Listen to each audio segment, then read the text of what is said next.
What's up?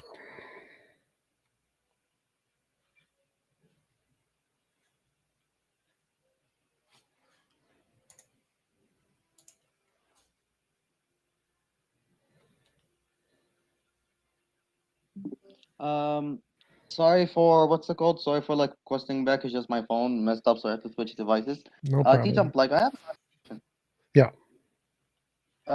It's just a question. Then I'm just gonna like leave the stage. The question is, since you're an atheist philosopher, or like I don't know, what are you? No offense, but what made you like leave your previous belief, or if you had any? Lack of evidence. Such as in what, if I may ask? What do you mean, such as in what? Like, what made you like what type of evidence of in religion that it did not make sense to you, and you thought as it is like a lack of evidence. Forgive me for my ignorance, by the way. So it was the fact that when I researched what evidence is and what qualifies as evidence in science, all the things that religious people use as evidence are fallacies. They're things that are provably not evident. They provably fail every time. And so there isn't any evidence. There's no real evidence of a God at all.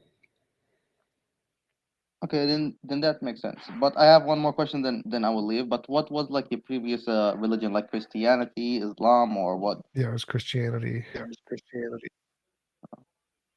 Orthodox or Protestant? Non-denominational. No, I never heard of that. Okay. Anyway, thank you very much. I'm going to leave the stage and have a good event. See you later. See you.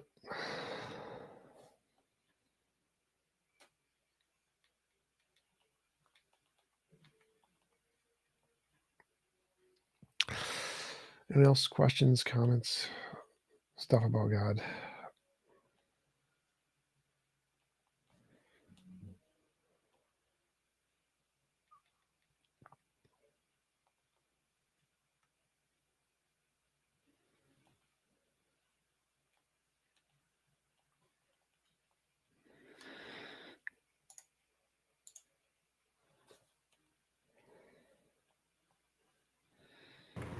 Hi, what's up, TJump? Hey, not much. You sound tired. Is everything all right? I'm very tired.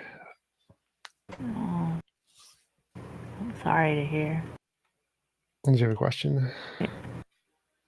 You know, I mean, maybe you're tired because you don't believe in God, or maybe if you believe in God, you wouldn't be tired. But, yeah, what do you think of the fine-tuning argument as formulated by Luke Barnes? What are your thoughts? It's terrible. I had a conversation with Luke Barnes on my YouTube channel about it. Oh, cool. All right. Why do you think it's terrible? I think it's pretty good. Because it requires something outside of physics in order to indicate that a God is there. So the fine tuning says that using some probabilistic analysis, if you have some hypothesis that would expect the conclusion, then that hypothesis is more likely than one that would not expect the conclusion. So like naturalism doesn't predict the fine-tuning, doesn't predict that the universe will be fine-tuned. His model does predict that the universe will be fine-tuned under a God or whatever. Therefore, his model is better. But that means that you have to assume the things in his model are true. There has to be some evidence of the other parts of his model. So like if there's some evidence of morality in the universe, that's predicted under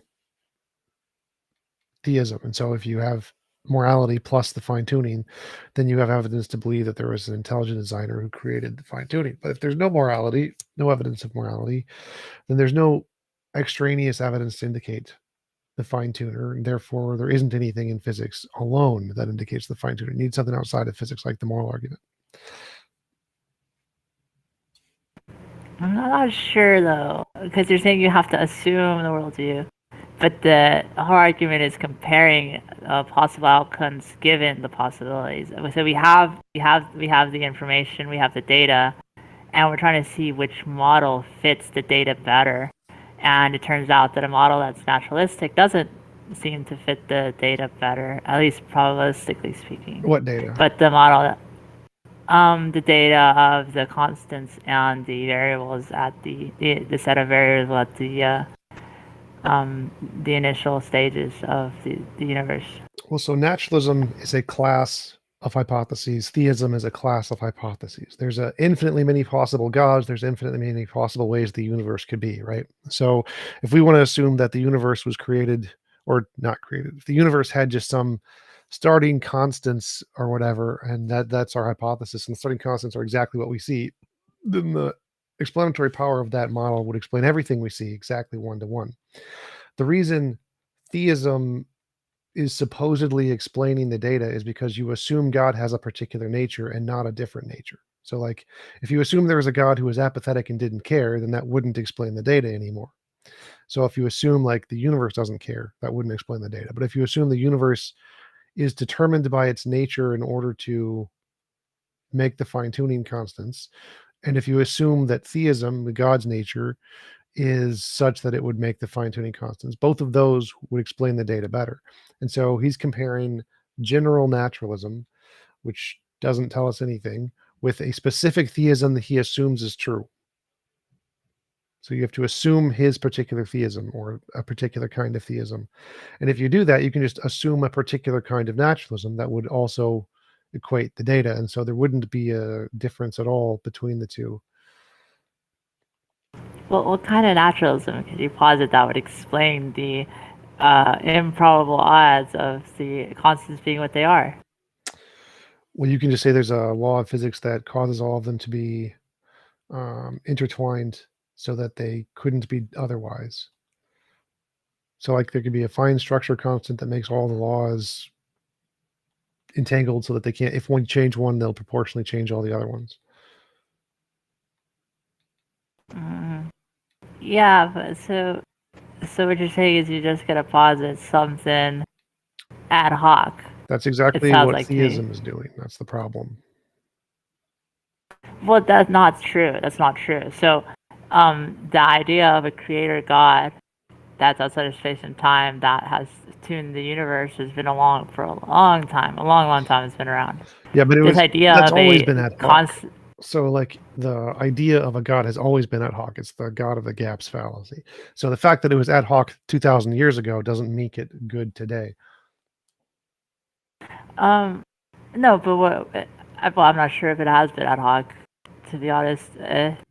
But the idea is that we have this model that's, I'm making a prediction, really, we can even frame it that way. And the prediction is that God, from our perspective, it's prediction because we don't have this information yet. So, is that God is necessary for creation, right? Or, and when we explore, it turns out we find evidence, and that evidence is a fine tuning. And sure, you can give a different reason, but what makes it ad hoc is that you weren't proposing this explanation that was you could find evidence for until after the fact that we found the evidence for the reason already posited, which is God. Well, ad hoc isn't. So I feel like ad hoc isn't just positing evidence after you found it. That's post hoc. Ad hoc is adding in extra details just to fit the data or whatever. So the problem is that that the kind of prediction you're saying that God is required for the universe to be, seeing the universe being fine-tuned wouldn't be evidence of that. why? No, I think it would be because the idea is that it's so improbable that it gives us reason to believe that particularly a fine tuner is required, someone who made it out of their own design. So I think it is evidence. The probability isn't evidence of a designer. Probability isn't evidence of design. It's the intelligent design fallacy. So like if we say there's some improbable event, like a series of dice or whatever that are all landing sixes, it's really improbable. Oh my God. There's three possibilities. One, it happened by random chance. Two, there's some determined force we don't see yet. Like all the dice are weighted. Like there's a weight in the bottom of all dice. They're all going to land six every single time. We just don't know it. And three is someone deliberately placed them there. All three of those are possibilities. So the fact that you see something improbable isn't evidence of any one of those over the others until you like prove that there's nothing special about them. So like if we could prove that the weights aren't died or the dice aren't weighted, and we can prove that it isn't just something that happens all the time, then you could probably infer the design. But where there's no evidence of, in fact, it's the opposite. There's evidence that there is both the dice are weighted, that's the fine structure constant, and that it happens a lot. That's like multiverse and string theory hypotheses. And there's no evidence of a designer whatsoever. So of the hypotheses that do explain the data, the only ones that actually work are it happens a whole bunch, the random chance one, and it's determined by some unknown force, the fine structure constant one. The God hypothesis doesn't work in any of those. Oh, why are you so comfortable to say this unknown force? Like, what do you think of like the fact that for us to explain a heliocentric model, or not a non-geocentric model, you have to posit dark matter and dark energy. It seems like atheists are just running away. Like, what? You're like, well, it could just be this structure constant that we've never ever like wanted or had a need or reason to posit. But as soon as what's been, the common idea for centuries, which is that God exists, we find evidence in the form of a probabilistic Bayesian analysis. I'm a little confused. You said a non-heliocentric model or non-geocentric? What does that have to do with, what are we talking about? Well, because of the expansion rate, I was watching, have you heard, you're probably gonna, oh, this will be fun. Have you seen that movie, The Principal? Yep, I had a debate with one of the directors on my channel. Okay, cool. So the point about how if we had a galactocentric model, we could account for all the data of like the redshift and the expansion of the universe without necessitating this like like this something we have no evidence for, which is dark matter and dark energy. It's never been observed. It's like possibly not observable from what I've been looking into it. Okay, so those are just phenomena. Those aren't things. Dark matter and dark energy aren't things that we're trying to like posit. They're just a phenomenon that we literally observe. So dark matter is the fact that there's more gravity than we would expect around galaxies. That's all there is. And dark energy is just the expansion rate of how things are moving away faster and faster. These are just facts. These aren't things we're trying to like explain. These are just facts that we see.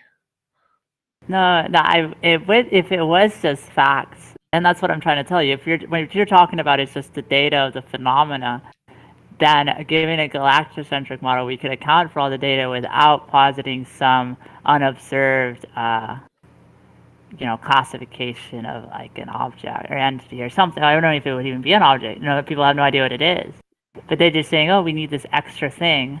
Well, maybe we don't need this extra thing. We could just account for all of it with a galactocentric model. It seems like this is what you're doing with this argument, where, God was posited. We'd expect, under the common view of God creating the universe, that it's designed, that it's like finely tuned for us. So just to clarify, the geocentric model doesn't change anything about dark matter or dark energy. It changes nothing. No, so the point is that under a galactocentric model, which is even if I can just grant we're in the center of the universe or whatever, it makes no difference to dark matter or dark energy. It changes nothing. Well, it does, because you can account for the expansion rates and without necessitating some extra classification of well, there's lots of material. Models of dark energy that don't posit an extra thing. So extra things aren't required to solve dark matter or dark energy anyway. Those are, again, dark matter and dark energy are not things. They are a phenomenon we see. They could be explained by the known stuff we just don't know yet. That's not what dark matter and dark energy mean. They're just things we observe. We don't know what's causing them. It could be just the normal stuff that's causing them in a way we don't understand yet. That's perfectly fine. You don't need a geocentric model to do that. And saying that we're in the center of the universe doesn't change anything about those. Well, no, so they are a sort of thing that are posited, at least when we're talking about dark matter and dark energy. I understand that the phenomena which leads to the positing of these things is just something we observe. But when we're talking about dark matter, what I understand is that there's like an anomaly with gravity that under our current models would necessitate some other form of interaction that's happening in like in non-normal distribution that would hint at there being some form of matter which we don't observe. And for energy, it's to do with the I think it's to do with the rates of expansion, and that there's this difference in the rates of expansion. And please correct me, you probably know more about that, the dark energy bit, if I'm wrong. But you're right, it is a phenomena, but what's posited is a sort of energy. That's what's called energy. No. That there's some sort of energy. We're not. Okay. So again, there's nothing that is posited about. There's many different models in physics of what they are. There's no answer. We don't have an answer for what these are. That's why they're called dark matter and dark energy. But there's lots of models that don't entail any additional anything. Like that's not a requirement. Yeah, well, that's what I'm talking about. I'm talking about those models, which are completely one of them, completely normal. Like there's not, you don't need a geocentric anything for that. Like the geocentric model is No. rejected by everybody in physics. Nobody thinks it works at all, because it doesn't work at all. The math doesn't work. Literally, it just fails completely. But well, that's not true. it is. That's not. You can have you can have a Earth-centered. Because of relativity, you can have a model that has the Earth at its center. It's just much more complex math. It's people don't use it, but the idea that it's rejected is outright. It's I don't think that's right. 100% rejected. 100%. You can literally just Google forget the guy's name and the models and whether or not they're accepted, and they are not at all. 0% accepted. But that's I wish I had my browser open because I literally had the wiki open on this. Slightly unrelated to your main argument, though. But so your main argument is something like fine tuning is evidence of God because people thought God existed for centuries earlier or something, right? Yeah, and so the prediction is that we would find the universe to be finely tuned for us. And we find evidence of that in this Bayesian analysis of the constants at the inception of the universe. And now you're doing a post hoc, ad hoc reasoning, trying to posit this thing called the structure or whatever, the constant of the structures, which is like, it sounds like you're just trying to escape the obvious answer, the obvious. Well, that doesn't, again, that doesn't make sense. So like if, let's say life was extremely common in the universe, that seems to be perfectly consistent with a God. Why? I don't know. What does that have to do with the point? So for something to be evidence of one hypothesis over the other, that means it has to increase the probability of the hypothesis being true, right? So let's say the universe is fine-tuned. Is this more or less likely with a designer than a universe that is where life is plentiful? Which one of those is more likely under a designer? Both, or probably because he doesn't want as many people. Maybe he wants a certain amount of people, and that's why we're only on Earth and not across the stars. Right. So it makes no difference to the hypothesis whatsoever which way you think it works. Okay, but I don't see how this. But the difference is that it's not comparing a universe in which there's little life to a lot of life. It's comparing universes in which there's possibility of life versus no possibility of life. Wait, what? So that's totally different. So the question is this evidence of a God? That's the point. For something to be evidence, like if I say there is a rabbit in the box, and I want to say there's evidence of the rabbit in the box, and I say, look, there's a penny on the ground. Is that evidence of the rabbit in the box? No, it has literally nothing to do with the rabbit. There could be a rabbit or not. The penny makes no difference, right? Okay, yeah. So if the penny could be there if there's a rabbit, and the penny could not be there and there's still a rabbit, the penny is irrelevant. It's not evidence of anything. So whether the universe was fine-tuned or whether the universe wasn't fine-tuned isn't evidence of a God at all. It tells us nothing. It's like a penny. It's like, okay, let's... Well, evidence is just increases the probability, and I think it does increase the probability if it's finely tuned, because how else? What explanatory model would you use that isn't just post hoc, ad hoc, adding this extra constant that has never been, like, we never needed it before ever? Well, again, so those aren't. So those models, there's evidence of laws of physics. We know those exist independent of our imagination. So you're allowed to use those as explanations in physics. You're not allowed to use things that haven't been demonstrated to exist independent of our imagination in physics. You're not allowed to use miracles, magic, mythical creatures, paranormal, supernatural, UFOs. Those aren't allowed in physics because all of those. That's not true, though. Yeah, it is. What do you mean? So you did that. Y'all did that with the Higgs boson. It hadn't been observed, and you guys posited the other thing to explain what how like the interactions of the particles are working at like minuscule levels or whatever. Yeah, all of the parts of the So- Higgs boson had been demonstrated to exist. All of the math used to demonstrate the Higgs boson was math of other particles that had already existed. So all of the parts of the Higgs boson theory were all things that had been demonstrated to exist. And the Higgs boson Right. was a hole in that. And then we made predictions based off that hole. And then it was awarded the Nobel Prize after it was discovered, not before it was discovered. Yeah, definitely. So we agree. I guess to point to another thing, Wait, to wait, explain so better what I'm the trying Higgs to say. boson is reasonable to posit. God is not reasonable to posit. Higgs boson is not made of miracles, magic, mythical creatures, paranormal, supernatural, UFOs.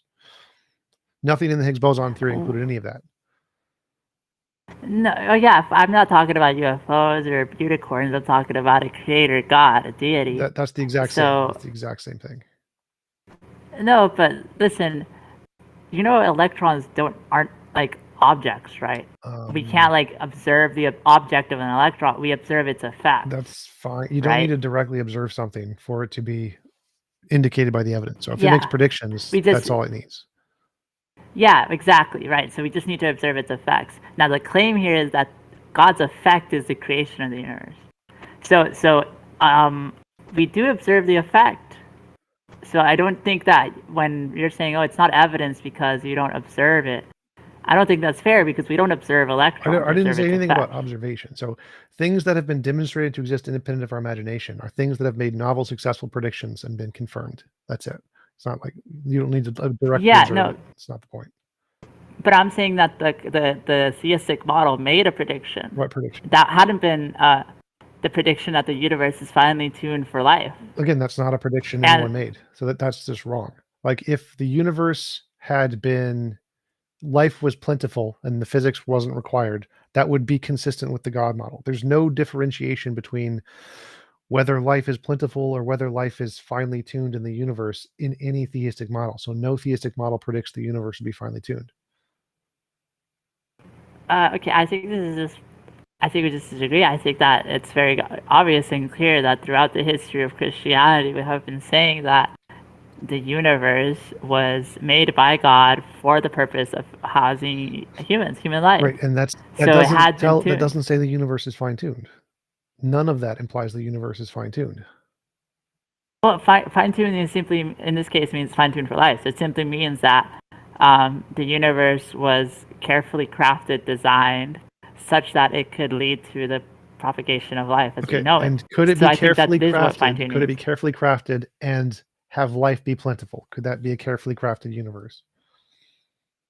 Sure, yeah.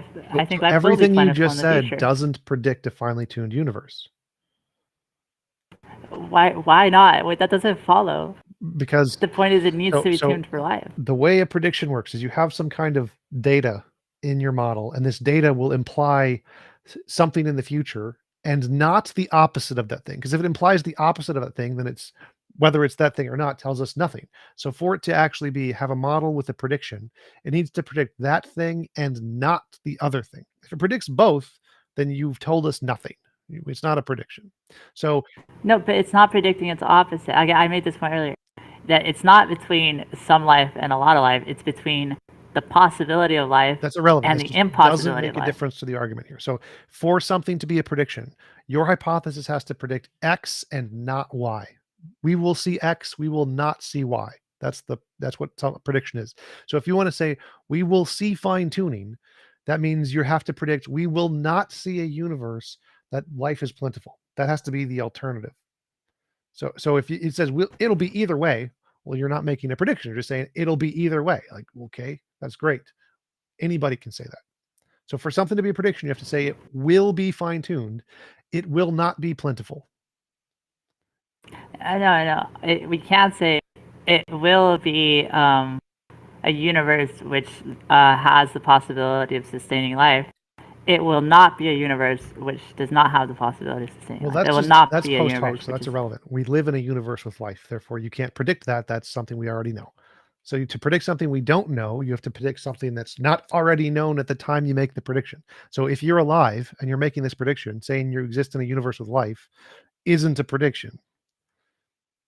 Right. No. But the prediction is not precisely that there is life. The prediction is that the universal constants, which we didn't know at the time when we were saying these things as Christians, these universal constants are going to be finely tuned for this possibility. Again, that's the prediction. Where is that prediction? There's no such prediction anywhere in theism.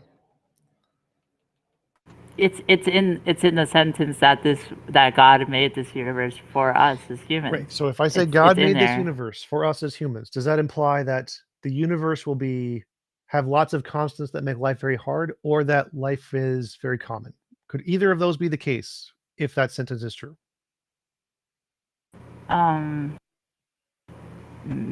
Sure, yeah. So it doesn't predict either one. Maybe, I don't know. Neither one is a prediction on this model. They're both possible.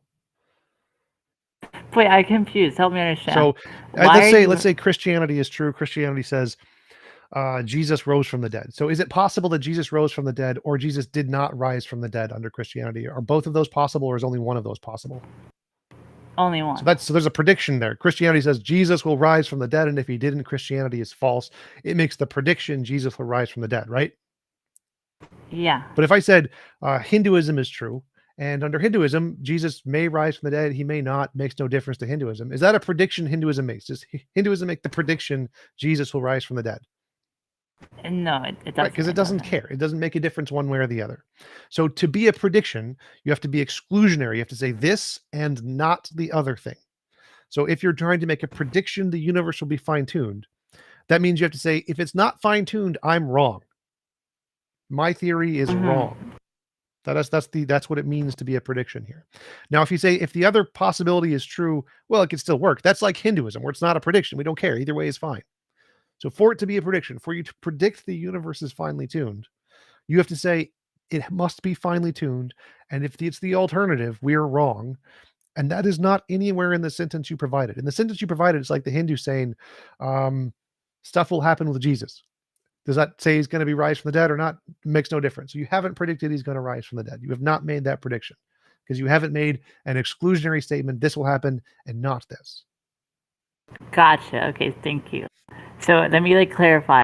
When I say fine-tune, I'm not talking about fine-tune for a plentiful or non-plentiful life. What I mean to say is that there's a range of these constants which allow for a universe which has the possibility of sustaining life. Well, again, we already knew that's that. what I mean by fine-tune. Let's say if I make a model that predicts the sun will rise tomorrow, everyone already knows that. That's not a prediction. It's post hoc. No, but what do you mean we didn't know that? We didn't know that today, if I right now today make a model that the sun will rise tomorrow, that's not a prediction. So this is something that everybody already knows. So but what we didn't know is that the constants actually were limited to a range, which makes them very improbable, thus proving fine tuning. We didn't know that before until we had modern cosmology and had the modern theories. The only thing that was predicted in the past was that there would be a life permitting universe. Everybody already knew that. They're alive. Everyone who made that prediction already knew that we were in a life permitting universe because they're alive. So that's not a prediction. Yeah, no, I don't think I'm not saying again that I'm saying that the prediction is that for there to be a life-sustaining universe, which we know already, it had to have been designed, i.e. it had to have been fine-tuned. And the evidence of that fine-tuning is the improbability of the constants being what they are, which are necessary for the possibility of life. That's what I'm saying. Remember, that part was already debunked by the Hinduism analogy. So in your model, it makes no difference between whether or not the constants of the universe were specifically designed to make life really hard or whether or not life is really plentiful and really easy. Makes no difference to your model. So it doesn't predict either one. Okay, I think I'm probably running in circles here. So I'm going to take what you said and research and think about it. Also, my mom woke up and I'm going to eat. So hopefully I get to talk to you again next week. Sure. But thanks for having me on. Someone else wants to talk. Talk to you later. Yeah, talk to you later. Bye.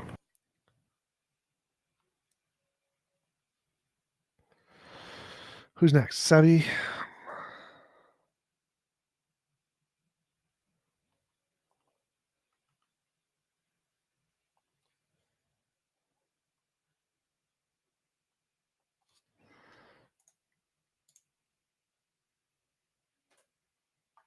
Mayor, what's up?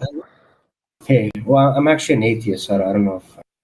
I don't care. What's your question? Oh, my question? Yeah. Oh, I just joined the chat. I'm not sure what... Hmm. My question. Can I take a moment, or Yeah, you can just think about it later, and I'll bring up Bart. Bart, what's up? That's how you.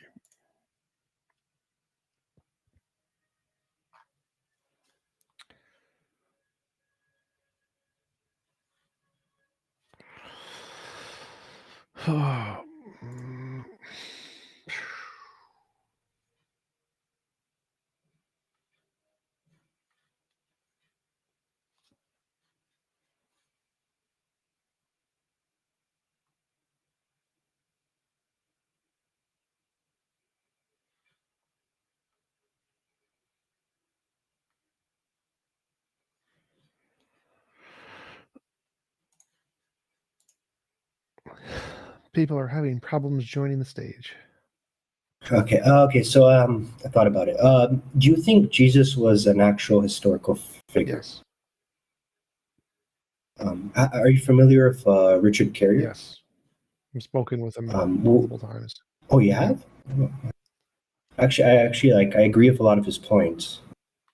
I think he was more of a mythological figure than actual historical. That is not what the consensus of historians indicates. His standard is overly skeptical and is based on statements of, what was it? One of the historians, was it starts with a J, I think, and then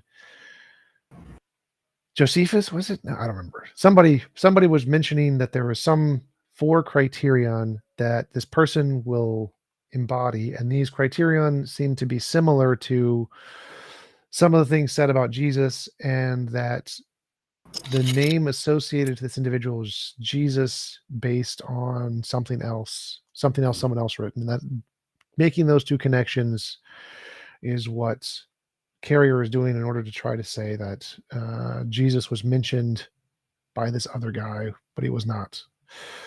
There's a great video on it by who was it? I had an interview with him. I forgot what channel it's on, but he did a complete deconstruction, like an hour long, of all the things Carrier and the mythicists believe, and you should check out that video, whichever one it is. Okay, but you don't feel like that? Jesus rising in like 3 days, like that particular point as an example, that it has a lot of similarities with other religions. The 3-day resurrection. Sure it does. There's lots of similarities in lots of things. That doesn't make a difference.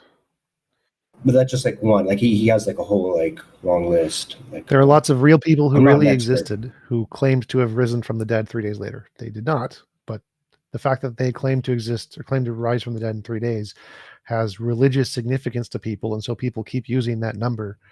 That doesn't mean that they didn't exist. It just means they didn't rise from the dead. Okay. But like going back then, like back to Judea, back like 2,000 years ago, I don't think they recorded much, like the common man.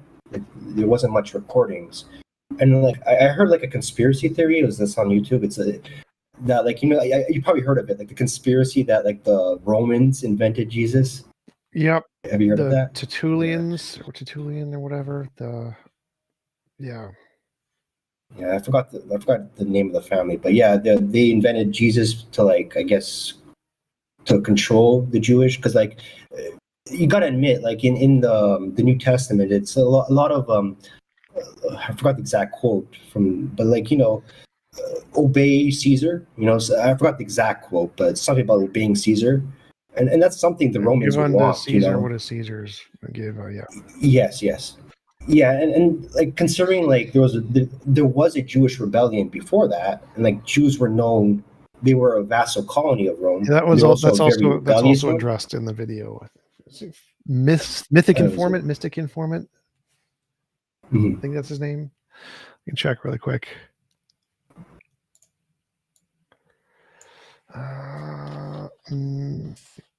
Mystic informant.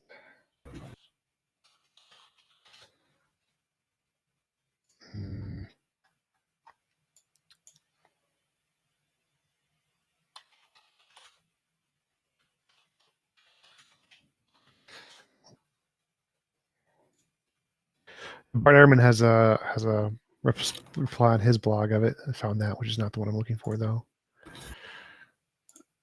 Twitter. So, but like, what actual witness? How many witnesses do we even have Who recorded cares? of Jesus? No, but I mean, if we're talking about him as a historical figure, it would matter, right? No, Well, why not? because most historical figures don't have them. We don't care.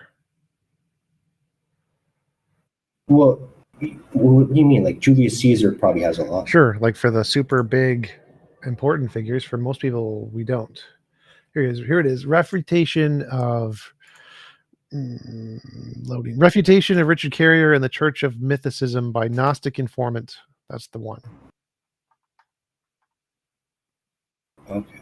So it's like an hour and 20 minutes. He goes through all of that stuff. Does a good job. So far, that's my position, is that is correct. So you just feel like it was a real person, but none of the supernatural stuff happened. Yeah, that's the historical majority view on the topic.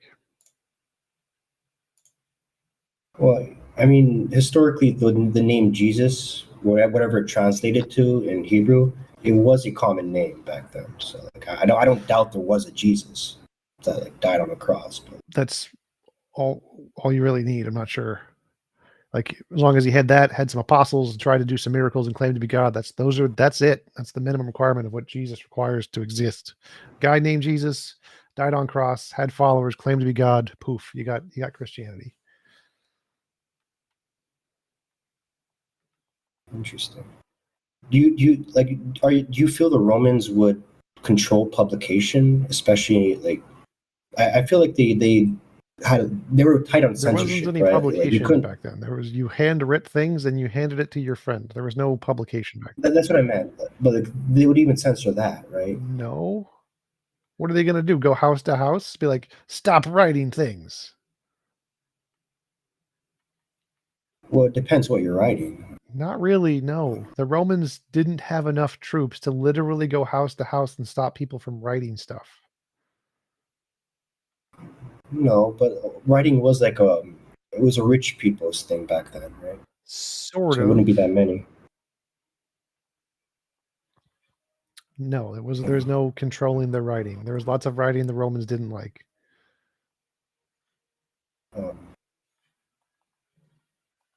Can you name one example? No. Google it though. Okay. Criticism of, or there was a famous what's it called? Satirist who would make fun of the emperor during the times, and they were famously killed for making fun of the emperor all the time. Oh. Yeah, but that wasn't a recording. He did it live. No, right? he wrote it down. He was an author. Oh, okay, but like he gave it around, like his writings, or was it just like his personal diary? He was like a newspaper writer. He literally handed them out for people to read.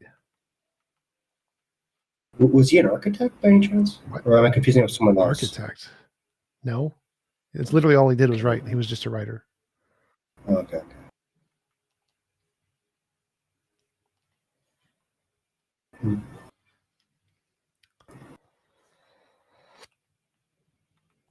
Well, so when did you become an atheist? Late high school. Were you a Christian before? Yep. Okay. What made you become an atheist? Prayers weren't answered, and there was no evidence when I looked for it. Same here, but for me it was a lot younger. I was like 6. Like I'd pray to God, and just never an answer.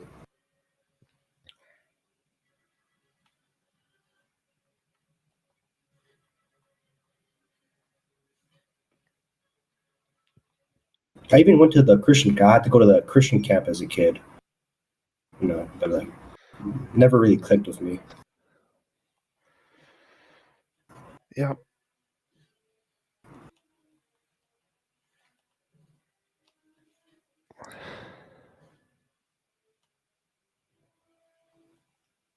Have any other questions? I guess that's it. It was nice talking to you. So. Yep, you too.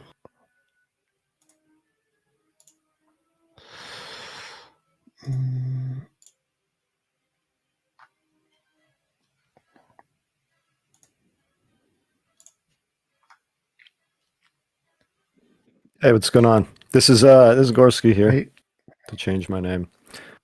All right. So obviously I don't have any direct questions, but a few weeks ago somebody was asking you about they were telling you to do mushrooms, and you were like, why? And they didn't really have a good answer for you. And I'd like to just give you a quick sales pitch. okay. All right. So what I found is that it allows, the best way I could describe it is outside of like, seeing some weird shit and like your chair will be moving like waves and all that silly stuff. That's fun and all. But what I find it is allows you to temporarily experience sensory input, emotions, and like thought patterns and perspectives in a totally different way that you normally would never experience or feel. And that can give you firsthand perspective as to how other people experience stuff. So for example, I'm not the kind of guy to connect color to emotion. I can read that on a piece of paper and understand, okay, sure, of course, people dress in bright clothing. Some people experience colors and link it to, I can understand that logically. I don't feel that at all until I did shrooms once, and all of a sudden it kind of like clicked, and suddenly, even though it was temporary, I could actually experience that firsthand and walk away from that experience knowing how, not just on a piece of paper, but how people are actually experiencing it. Anyway, also it'd be pretty good to watch you trip out on live stream. I think that would get a lot of YouTube followers. Might also get me banned though. Would it really? Yep. Jesus. I mean, yeah. So I think that's a fine argument in that if the goal was to learn how people were experiencing stuff, that is a perfectly rational justification for wanting to do drugs. I don't have any desire to do that though. Yeah, I will warn you, if you don't have a desire to do it, don't, because it is quite the experience. It's pretty intense. Yeah, drugs have never made me feel good. They usually make me feel worse. And so even if I had the goal of like learning more about how other people feel, it would still not necessarily be a great thing to do. Yes, so then I wouldn't recommend it if that's the case. Anyway. Yep.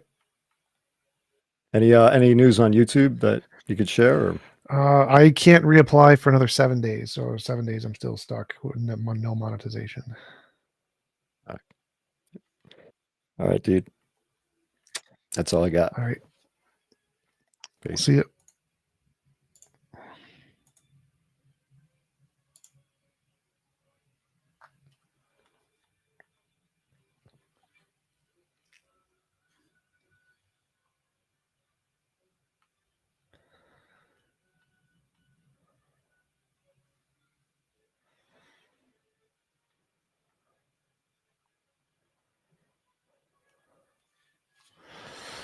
Anybody else? Questions, comments, stuff?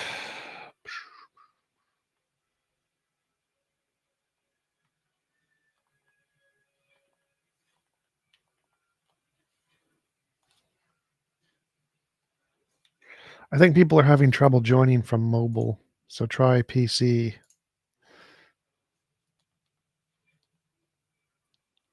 Assalamu alaikum. Hey,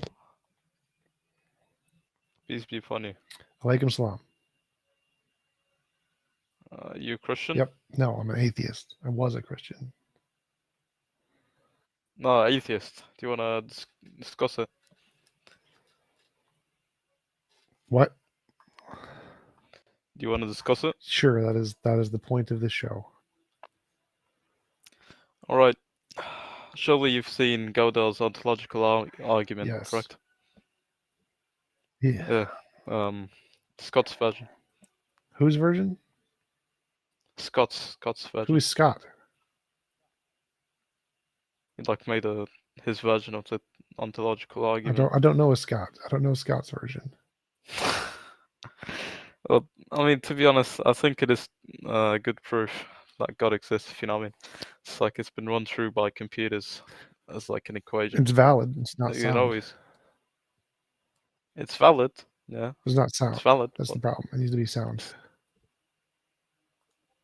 that is true, but I mean, it's not really true. I mean, if you actually want like 100% proof that God exists, you just can't really. You will never I want find. 1% proof. Gödel's ontological argument isn't 1% proof. It's equally as much proof as the argument, cats are dogs are chickens, therefore cats are chickens. It's valid. That's great. Is it evidence? No. Well, it can be built upon, if you know what I mean. I mean, you're looking for, you know, one specific argument to prove God. No, but I want think 1%. 1% evidence of God. there is no objective 100% What one proof 1%? God exists. Oh, 1%. 1%. 1% proof? Well, you're What gonna the have to use 1% your brain for it, evidence? if you know what I mean. 1% evidence. I don't need proof. I don't care about proof. Evidence? Yeah, evidence. Explain to you. Want to like see 1% of God's like angels or something? No, I want Something you could see with your eyes? one thing that can differentiate imagination from reality and show that it's real and isn't something that people just made up. Sure. You can look at the Quran for an example. There's basically no other versions. The Quran and Welsh they don't count. What's the They evidence? don't actually change I don't anything. care. What's the evidence? The evidence is that a man he just couldn't write it. If you know what I mean. What? Do you wanna know why? Couldn't write, you said? He couldn't. A man possibly couldn't have wrote it. Even if he could write, he couldn't have wrote it. Okay, how? Well, firstly, it's just beyond the capabilities of any poet at the time. It was literally That's the written by first a thing. guy, I think it was Al-Ghazali or whatever. No, who took all of the Qurans. Uthman? Yeah, Uthman. That's right. He literally wrote it. No, there was actually, firstly, there was a book that was compiled by Abu Bakr. It was compiled during the Prophet, peace be upon him. Well, he literally wrote it. So he And got them all, burned them, wrote it. What's the problem? well, no, he didn't write it. He standardized it. Right. He so used. he wrote it because all the different versions that had differences and weren't as elegant, he burned them, and then he kept the ones that were elegant and then made them more elegant so that they appeared special. But there's nothing about it that can't be written by a human. Like what do you think about the words in the Quran that can't be written by a human? Sure. Firstly, it revolutionized, you know, the zeitgeist. Yeah, that's how you pronounce it, I think. Zeitgeist. It's basically, yeah, zeitgeist. Yeah. What is that? It That's humans do that revolutionized the all the moral time. aspect. That also happens all the time with human writings. So both of those happen with human writings. I mean, sure, but if you really, the thing is, it just can't be coincidence after coincidence after coincidence What? after coincidence after coincidence. It's just too. Okay, let me just tell you. So I'm gonna give you an analogy. Okay, suppose I had 1 million letters or 2 million letters, I'll say, in a bag, and suppose I threw this bag up, throwing the letters up. Would you bet your life on it magically aligning to be Shakespeare's Macbeth? Given the current laws of physics, no. Yeah, so But the chances are just like they're like absurd, you know? yeah, but none of those apply to humans. Write books. Some of the books are interesting to people, so the probability of something like the Quran happening is extremely high, which is why there's so many religious books. Explain how it is extremely high. Lots and lots of people do writing. Religion is very influential, so lots and lots of people do religious writing. Some of them are going to be better than others. So the probability of you getting a holy book is very high. That is influential. I mean, okay. Well, I can't really prove God to you then. That's the I don't thing. want proof. I want evidence. There's no evidence that God exists, if you know what I mean. It's proof that indicates it. if you know what I mean. That's what evidence is something that indicates one thing is more true than another. That's what evidence is.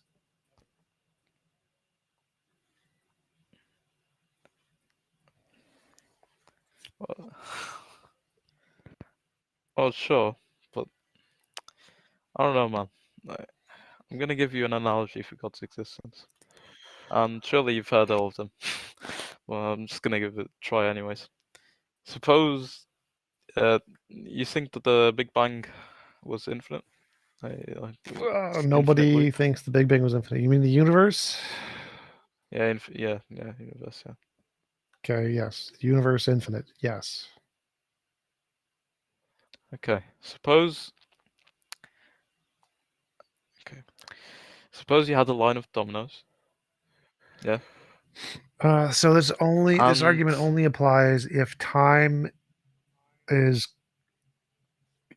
causally sequential. Time doesn't need to be causally sequential. Most physicists don't think it's causally sequential, and so if you don't have time 1 causing time 2 causing time 3, then you can have an infinite amount of times in both directions. And if there's some like outside thing that can select times, let's start at time 43, then there's no problem with having an infinite amount of times and starting at whatever time we're at.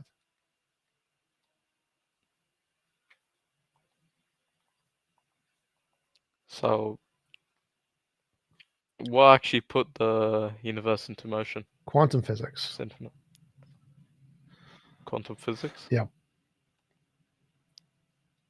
So something came out of nothing. No. Quantum physics is a something.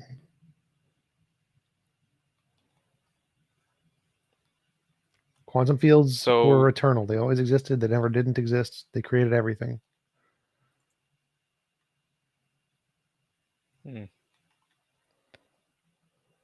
Okay, well, we've exhausted all the cosmological arguments. So let's talk about atheism's impact on society and why, religion is needed, really. Sure. So, as an atheist, what moral ground or like what do you use for your morality? What's your morality? Moral naturalism. What does it rely on? What does it rely on? I think subjective morality is a feature of the natural world. Natural world. Yeah. So whatever you see animals doing, you replicate. No. It's just natural. No, it's not what moral naturalism is. Moral naturalism is like there is objective morality. It's like a law of physics. It exists. It's nothing to do with animals. Can you explain it? Oh, let me just search it. I just did. Google moral naturalism. Yeah, but still.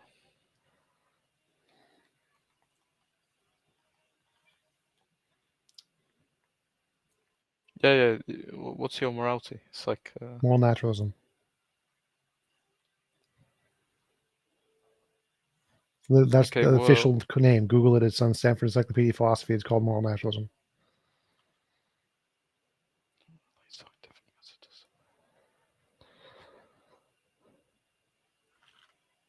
Okay, let's say naturalism. What does it forbid? What?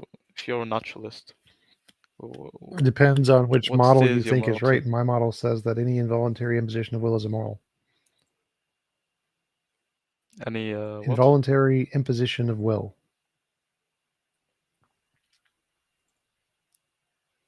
Okay. Done.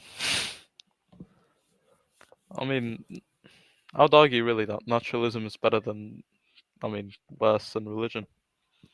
Evidence? Why do you think that? Sure. I mean, atheists as a whole, there are statistics proving that they overall commit higher crime rate. No, all the statistics No, shows at the least opposite. Like, if we look at the crime data of every developed nation, atheists have the lowest percentage of people relative to their population. Religious people have the highest percent of crime rate. I could link you a study right now that Well, I could link you shows the 50. opposite. Like, the consensus of all of the studies is that atheists commit less crime. Let me just bring this up.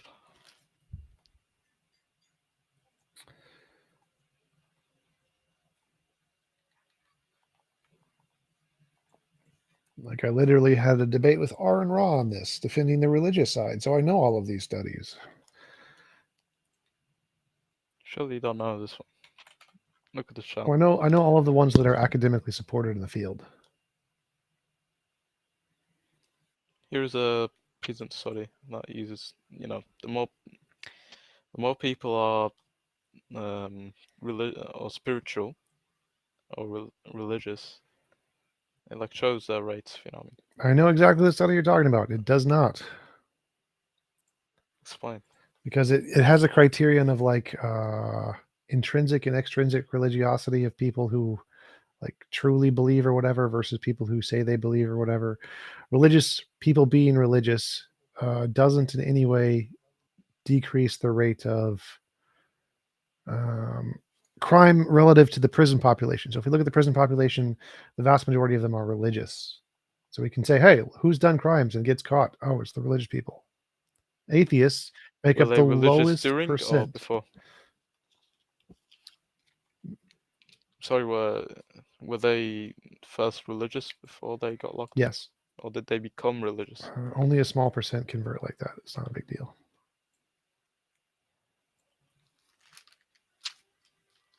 Because from what I hear, a lot of people become religious during imprisonment. No, most of them are religious when they first go in.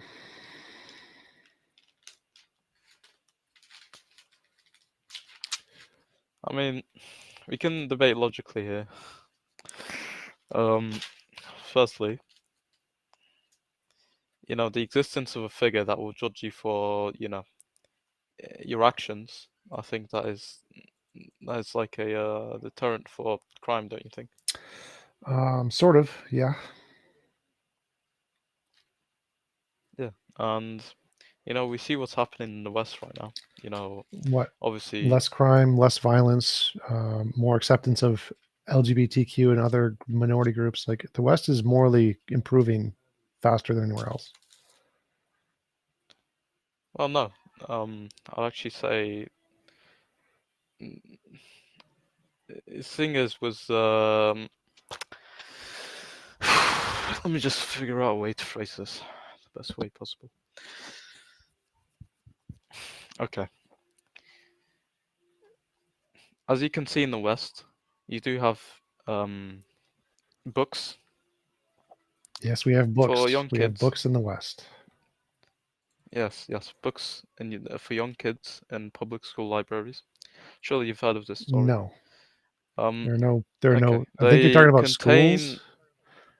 Yeah, schools. Yeah, public Yeah, school so there are libraries. Yeah. some minority of schools that are stupid. Okay, that's not evidence of degeneracy. Because again, in Muslim societies, they cut people's hands off, throw gay people off rooftops, put people in prison for doing things that they don't like. That's books that are illicit in some 0.0001% of schools isn't as bad as Muslim society. Well, I'd say Muslim society is much better. Really? How many people were Yeah. thrown off a rooftop and put in prison for being gay in Muslim society last year? Well, that's another thing. We can delve into why being gay is a poison to society. So then you've just admitted that your society is worse. It's that simple. Well, not really. I mean, It's that obviously, the simple. society is I supposed mean, if to you're just going to go simply away like from poisons. so it's definitively proven that being gay is natural, it's not immoral. And so if you think it is, you're just wrong. And so if you're trying to punish people for being gay, your society is definitively proven to be immoral. What do you mean immoral? Which Moral naturalism. source do you say? Moral naturalism. Remember, we already went over this one. Google moral naturalism. Naturalism. So basically, okay. We have an objective Well, morality. I can't really debate anymore if I actually don't have. Yes. We have an objective morality. It's better than yours. Objective morality, according to. What? How do you have an objective morality?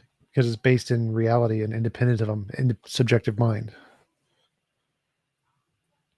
How can something objective root from something subjective? It can't. That's why theistic morality doesn't work. Well, if God exists and he is a objective source of morality. What does the word subjective mean? What's subjective? It means it's not like fact. No. It changes over time, if you know what I mean. No. Subjective means contingent on an individual. Mind, intuition, opinions. That's what subjective means.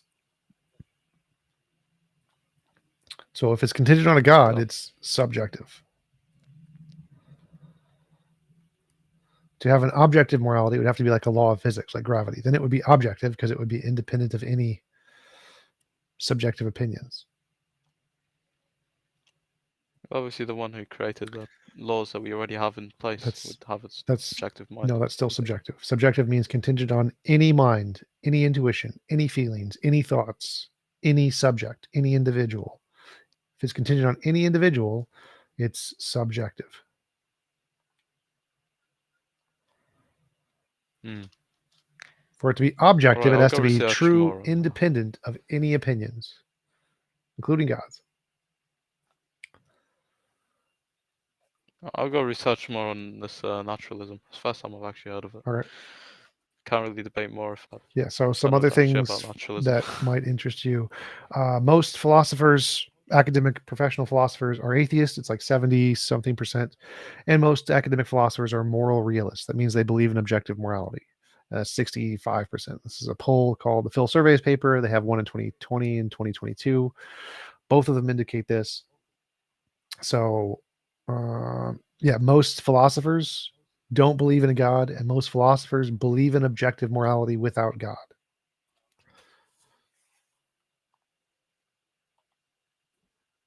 Okay, I'll go research this. It's been a nice talk. Yep, you too. Alright, goodbye.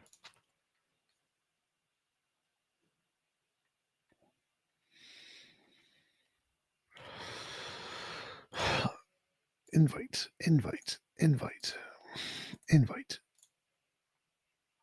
What's up? And he left.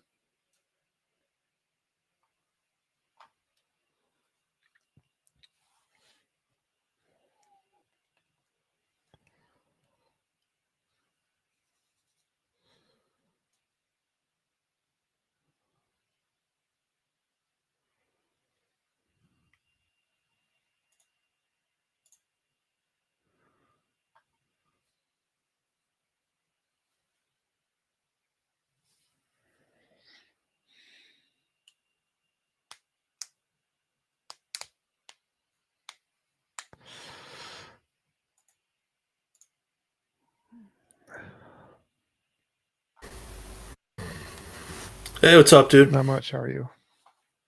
All right, man. So just picking up on something you said to the last caller, about quantum fields. What do you think quantum fields are? A physical force in physics. No, I don't think that's correct, actually. They're not physical objects. They are physical objects. Actually, they're mathematical models that we use To represent physical to describe. objects. They're physical objects. They're not physical They are. objects. In what sense do you think they're physical? Everything is physical. I don't know what you mean. Like, in what sense? They exist. They are physical. No, they consist conceptually because we use them as means to mathematically model the interaction between particles. They don't exist physically.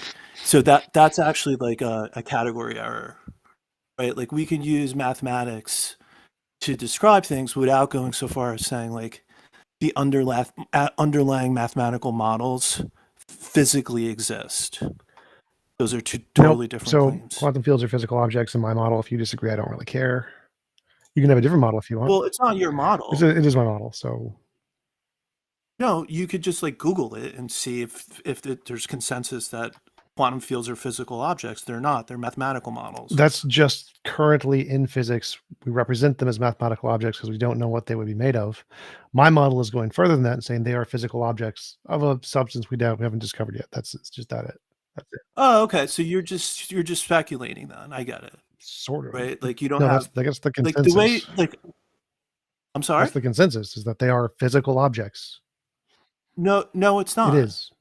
Wait, you just totally changed you just said in my model they are, and now you're going back to saying it is the case that there's consensus about Yeah. it? So most physicists are materialists. They're naturalists. Everything is material and physical.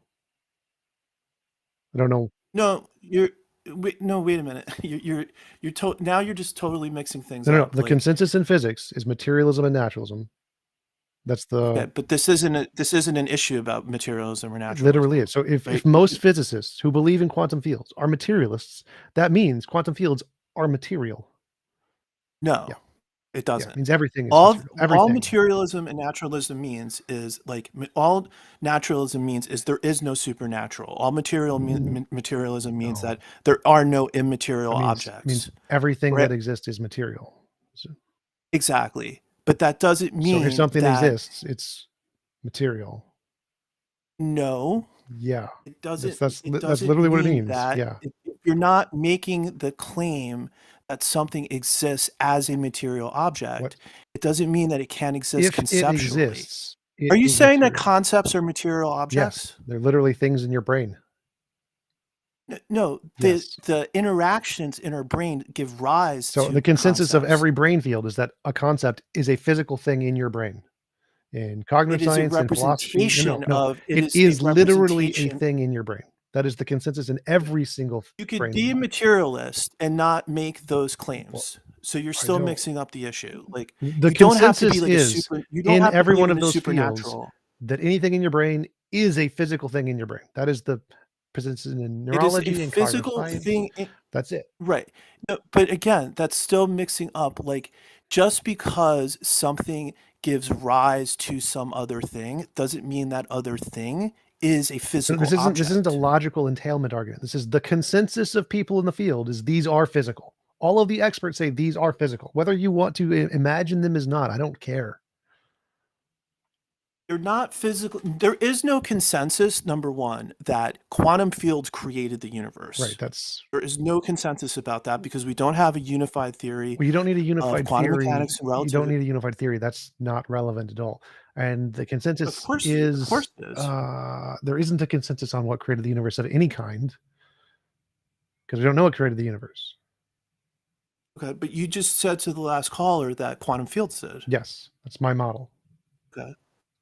Well, what you're just saying is your model is just you making up an explanation. That's what all models are. Thank you. No, they're not. I mean, they are in the sense that, like, of course, they're hypotheses. So I'm not like criticizing you for that. But what I'm saying is, like, if you don't have anything to substantiate your model other than your backwards reasoning of your atheism, then you're just completely speculating. And there's no reason for anyone to have faith in that Well, epistemology. you shouldn't have any faith in any epistemology. So the argument, his question was, what do I think caused the universe? Right now, the most supported thing is quantum fields caused the universe, or something like string Yeah. theory, multiverse. Those are all possibilities. That's fine. And I choose quantum field as a way to encapsulate all the different possible fields, models of physics. I don't care which one. Doesn't make a difference. Those are all more supported than a god. All of them. They're all more rational than a god. They are all better than a god in every way, because they are all built on things that have been demonstrated to exist independent of our imagination. That's all that matters. Okay, well, actually, that's not correct empirically, What because part of string theory has absolutely zero empirical string evidence. theory is a supporting it. combination of two things. It's a combination of early universe inflation from Goose, demonstrated by the predictions in the CMB, and is a combination of virtual particles demonstrated in the Casimir effect. Every part of string theory is something that has been demonstrated to exist independent of our imagination. This is true of everything in physics. Now, the whole String theory as a whole. I don't and this care is about one the of the whole. I biggest don't care about the whole. All of the Oh, parts you only of care about the subparts? all of the What? parts of the theory are combinations of principles and particles and laws that have been demonstrated to exist. Okay. So any theory, How stop. Any theory that each of the parts is something that has been demonstrated to exist is better than this is what you're allowed to do in physics. You're allowed to make any models which are combinations of these things, is better than adding in any gibberish that has not been demonstrated. Miracles, magic, mythical creatures, paranormal, supernatural, UFOs, omniscience, omnibenevolence, minds outside of space-time. All of that is equivalent to fairies, leprechauns, and Santa Claus. And so any model that includes those things is worse than like string theory, which I don't like string theory. I think it's stupid. I agree that the combination hasn't been demonstrated, but all of the parts have been. So that string theory is better than a god by a significant margin. No, it's actually not. And Okay. please let me respond for a Sure. second.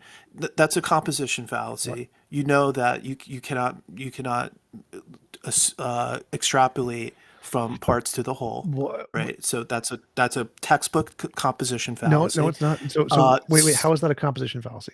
So a composition fallacy is saying because that you infer. you're saying you like infer. some. So if I were to like come up, let's say What I is just a ran my composition theory, fallacy? What is a composition fallacy? The composition fallacy is when you extrapolate basically from the parts to the whole. No, that's not a Right, composition like because fallacy. something applies to the subparts, it applies to the Right, whole. right. So just because Right. something applies to the parts doesn't necessarily mean it applies to the whole. That's correct. But if But you all of the just said- parts are made of matter, then is the whole made of matter? Yes. Yes. Yeah, okay. Yes. So it's only There- a composition there- fallacy to ensure that it's necessarily the case that this is. It's But- not but a this is- I agree with you. It's not a composition fallacy in all cases that the parts don't apply to the whole, Right. but in some they do. And in your last example, they do. Right. So my Right, argument because- is that things that have been demonstrated to exist, you can use these as parts in a model. Then you can put a label on that model. So there are parts in this model of the string theory, which are early universe inflation and vacuum states. And then they try to explain it these doesn't things. matter.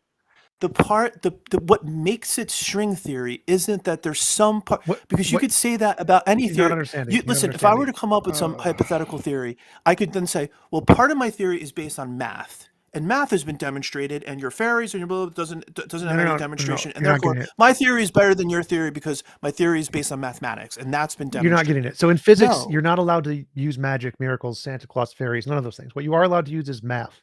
And the equations you're allowed to use are very specific equations that have worked in the past. You can't just make up anything you want. So the things that you're allowed to use have to be represented by equations that have worked in the past and been demonstrated to work. And you can use these in different ways. They're little Lego pieces that you can use. You can't just make something up. And so the model that string theory is based on, the equations that it uses are all equations that have been demonstrated to exist. Every single one of them. None of them are made up. That's what matters. All of the parts are things that have been demonstrated to exist. God doesn't have an equation. God isn't using a physics model. None of the parts of God are things that have been demonstrated to exist, independent of our imagination. God is a Santa Claus fairy leprechaun. String theory is not. String theory is built on math that has been demonstrated to make predictions in our universe. Now, I agree the combination has not made predictions yet, which is why I don't accept it. But each of the parts that they used to build the model has been, which makes it better than a god. Okay, well, this is a false dichotomy because that's not the argument I'm making. It's not. I'm not it's not a saying dichotomy. like God is some sort of like math equation and comparing it to which one is better, like the string theory model or the God model. That's a total false dichotomy. That's not what my argument was. Well, this is my What argument. I was saying I is, was in saying terms of its explanatory scope and power, I don't care about either of those. You were making the claim that string theory is a better Yes. explanation. It's and all I better was saying because the in response- parts that it I uses have been know, demonstrated to and that- exist. So it has nothing to do with explanatory scope or explanatory So power. It's not relevant. You don't judge the value of a physical model by saying there is mathematics. Look, it uses math.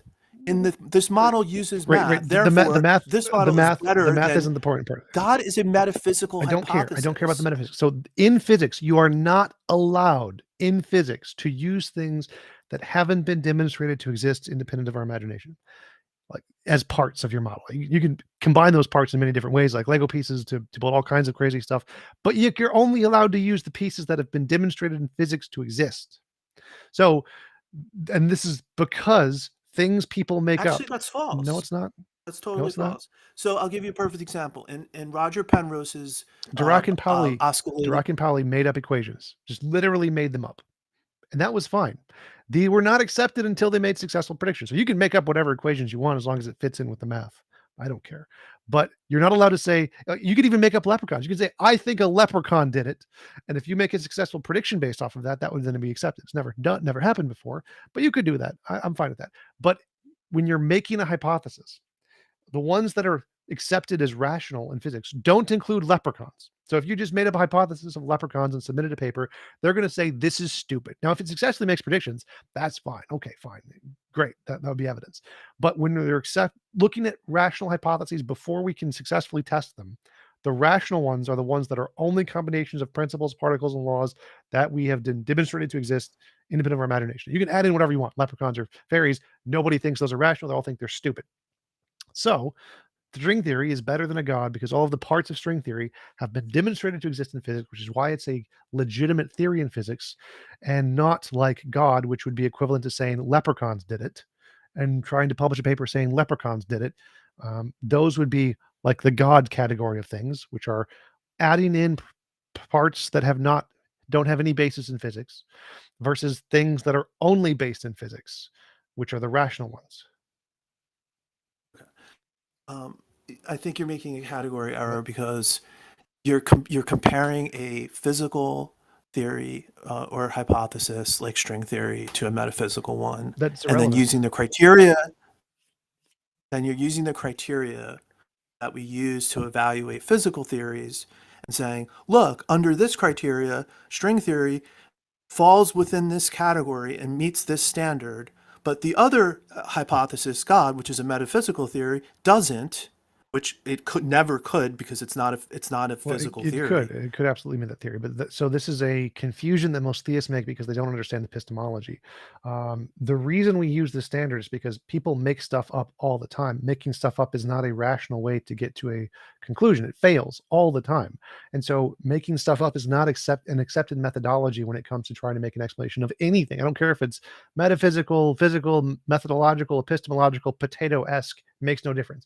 Making stuff up with no basis in reality isn't a justified reason to come to a conclusion. You need some basis in reality that's demonstrable to make it reach rational. There is a basis in reality, and that doesn't mean that there isn't. That doesn't mean that just saying like people can't make stuff up doesn't negate my point, which is that what you were just doing there is using like a total false dichotomy to say we have a model called string theory that falls within one category of epistemology, which we call physics, and then comparing it to metaphysical explanation. That's irrelevant.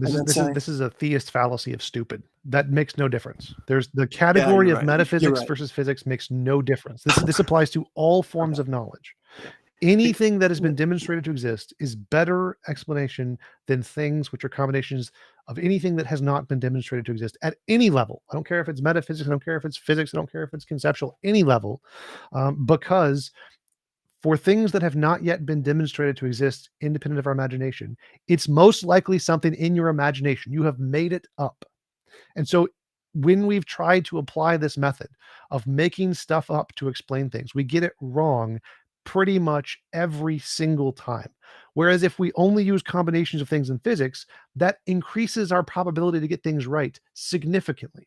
So this is why these methods are considered rational, and the making stuff up method is not considered rational. So anytime you're just making stuff up with no basis in reality, that's dumb. You shouldn't do that. Which is something you could say to any claim about something that was not yet demonstrated to exist until it was, right? If it's not but prior to something demonstrated, yeah. But prior to that demonstration, so at any point in history, in terms of the history of our epistemology about the world, there were moments when we had not established that certain things existed, right? Correct. And then they were. Yep. But prior to that moment, according to you, totally worthless because they haven't been demonstrated. No. Yet. So you can. Yes. Nope. Yes, nope. Tom. Listen, I'm listen sorry. carefully. Listen carefully. Listen carefully. So when you're making a hypothesis that doesn't make predictions, yes, you can't. You're not going to say leprechauns and have it be rational. No. But if if you predicted, you can predict leprechauns if you want. And if you predict leprechauns and then you make some like specific novel prediction that we don't know anything about and you get it right, that is then evidence of leprechauns. And you can now use leprechauns in all of your theories because we have a basis of leprechauns. So for anything, you can posit anything you want. And if it makes novel, successful predictions, then it will become accepted in the field and you can use it as one of the pieces that has been demonstrated to exist independent of our imagination. And so that's fine. Wait. So you're confusing two different stages of the methodology. One stage is what is rational to make a hypothesis at this moment, only using things that we know exist. Now, if you want, you can go beyond that and say, I want to make up leprechauns. And that's perfectly fine, but it's not rational until you make novel predictions and then confirm those. So if you want to posit God and make novel predictions, that's totally fine. If you do it, you now have evidence, great. But currently at this stage, what is the best explanation of any phenomenon? You're only allowed to use pieces of things that have already been confirmed to exist. The best explanation isn't one that includes something that hasn't been verified yet. Now, after you verify it, then yes, then it would be a better explanation. But before it's been verified, it is not the best explanation. The best explanation is the combination of things that have been verified. So what is the status of something that makes an explanation that hasn't been verified? Hypothesis. Okay, and what value does that have? None until it's been verified. False. That's actually false. Because absent the hypothesis, you can never get the verification. So you're saying something has zero value, but yet that the entire without that Well, thing, value doesn't you would value never doesn't be mean able- anything in that sentence. So if you're saying, is it possible for a hypothesis that hasn't been verified to be the best explanation? No, if it does includes parts that haven't been verified. So that would be no. It has no value as the best explanation if it has a part that hasn't been verified. Okay. It does, depending on. Look, this is semantics, and Yeah, you said value is of course semantics. You said the word value. Like value doesn't mean anything.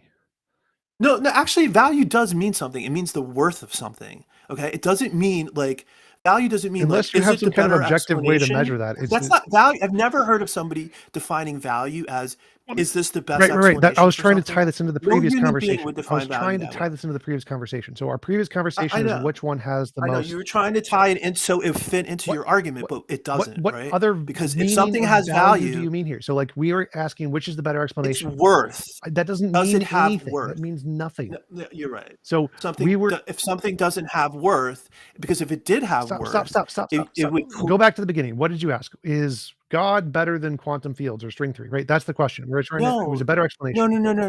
No. You were saying all I was doing, and I'm gonna have to run soon. Love talking to you, but I'm going out for Father's Day shortly. But you were the one making the comparison and saying string theory is the better explanation than God. Right? Yes. And I'm 100%. saying that's not how we should be looking at the issue. It's totally mixing up epistemology. All right. So then this led to Because the if it has parts that we've been demonstrated to exist, it's better than one that doesn't. And that's true as far as I can tell. Yeah. And then you had something about value. I have no idea how your value statement is any relevant to this conversation. Because the way you framed things is that like I think you were basically saying that like unless something has been demonstrated, like you were basically saying like it has like no value in terms of like leading us to truth. Well, no. Better Right, explanation. So it's what I'm saying is if it has parts which have not been demonstrated to exist yet, it is not a better explanation than one that is only made of parts that have been demonstrated to exist. I didn't say value at all here. Value is just irrelevant. So for any hypothesis that is a combination of only things that have been demonstrated to exist, it is a better explanation than one that adds things that has parts that have not been demonstrated to exist. So like what causes lightning, friction between particles is better than Thor. What causes gold, volcanoes or whatever, crushing planets, crushing pressure at the center of the core and then exploding, better than leprechauns. Anytime you add any properties of things that have not been demonstrated yet, that explanation is a worse explanation. You're doing that because you said to the last caller that quantum fields were the cause of the universe. Quantum fields are combinations of things that we know that exist. Doing what you're. No, they do not exist as physical objects. They are mathematical. They're physical models objects in my model. I don't care if you agree. Well, it doesn't matter what your model is. It matters what's true. So, like, and no physicist says they are physical objects like particles. They're not. They are, but that's irrelevant to the conversation. So you can believe that, you can disagree. I don't care. What are they made of then? Energy? I don't know. No, you're just making stuff up, Tom. They're physical. That's all that matters. Like They're not. quantum No, fields. they're mathematical models. Again, we don't have you don't understand physics. understanding. You don't understand physics. Most physicists are materialists. They think everything, all of the fundamental doesn't nature of reality matter. is I know that. physical. You don't think I know that? Yes. That doesn't matter. You're mixing. That's just materialism is just a philosophy. Right. And so if they are Right? materialists, So the fundamental their nature of reality. philosophical constraints does not change what something that they use as a mathematical model to describe reality. It doesn't turn that into Quantum a physical fields object. are real and carry energy and have both calculable and measurable effects on light within the universe. Exactly. They're They're physical. real because they're models of reality. No, that makes them real. You don't real. understand at all. It doesn't make them a physical object. If they carry energy, they're physical objects.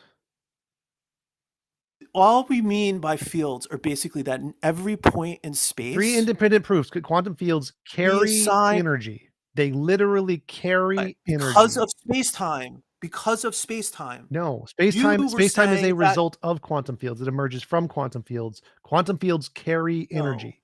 That means they're physical. Space-time, quantum fields do not exist outside of space-time. Yes, they do. Google emergent space-time. Okay. Emergent space-time. Emergent space-time is a separate concept. No, that's literally the same concept. And it's Space-time it's not a emerges better from okay. other things in the quantum field. I have to run, but the reason my whole point, because I never got to make my point, is that it's not a better explanation than God, because you have no explanation from where the quantum fields come from. That doesn't make a difference. It's all of the It parts. does. I can just say they're. Your I can say they're entire necessary. I can say explanation- they're necessary and uncreated. And doesn't matter. yes, I can. That does matter because now I've You made a could just hypothesis. posit- Yes. all you're doing. That's what you're is doing with saying they're God. All you're necessary. doing is making shit up. Now I can add a made up shit like necessary being to a quantum field, and that's still better than a God because the quantum field has been demonstrated to exist. God is made up of fairies and leprechauns and Santa Clauses. That's not as good as saying it's a thing that has been demonstrated to exist and just add the necessary quality to that. This one is still better than God. Okay. The reason also that's false is because well, I mean, not you personally, not everyone, but many people experience God as a part of their reality. So Yes, there's no many distinction people experience from that point. leprechauns. That doesn't mean leprechauns are a good explanation. No, they don't. Yes, they do. No, they There's don't. literally a psychological condition talked about by famous guy Oliver Sacks, where people literally see leprechauns. It is an actual neurological condition where people see leprechauns. Okay. But you just said that's a neurological Yes, condition. so and that's is not many belief in people. God. And the psychological God it's not. experiences are the same delusion. Okay, well, that's just an assertion. That's the consensus in all of the fields of psychology and the neurology point is and that, cognitive well, science. basically, you have no evidence to say that quantum fields are necessary. True. So all you're doing is working backwards from your atheism and saying, well, I need some explanation because I don't have one. No, I don't want to say what God. I'm saying is that saying that the most fundamental thing we know about is the necessary thing is a better explanation than to say a completely made up thing with no basis in reality, like leprechauns or God, is a necessary thing. So that's the argument here. No, I don't believe in but it necessary does have a things. I don't basis. believe in necessary things. The point here is that a better explanation of the necessary thing is the most fundamental thing we know now is necessary, as opposed to making up a whole bunch of new random gibberish magic stuff and saying that's necessary. Okay. Well, like, just because you label it as people making it up, That's the consensus right? in Like, all that doesn't- scientific, every scientific field. amongst, you mean all the atheists who are the majority of scientists? Every who formulate scientific the field, consensus? every What single are you one, talking all of the about? papers, none of the papers. Science is just a tool that we use. I don't. All of the papers. So you're all making of, this forget the paper. Forget the method. Forget the people. Of the things indicated by the evidence, God is not one of them. That's actually because when you say by the evidence, you're making the classic mistake that atheists make, right? Which is one, assuming that the only things that are true are things that we have evidence for. No. Obviously false. Obviously not. Clearly, there are things that are true we don't have evidence for. The only things that are rational to believe are things we have evidence for.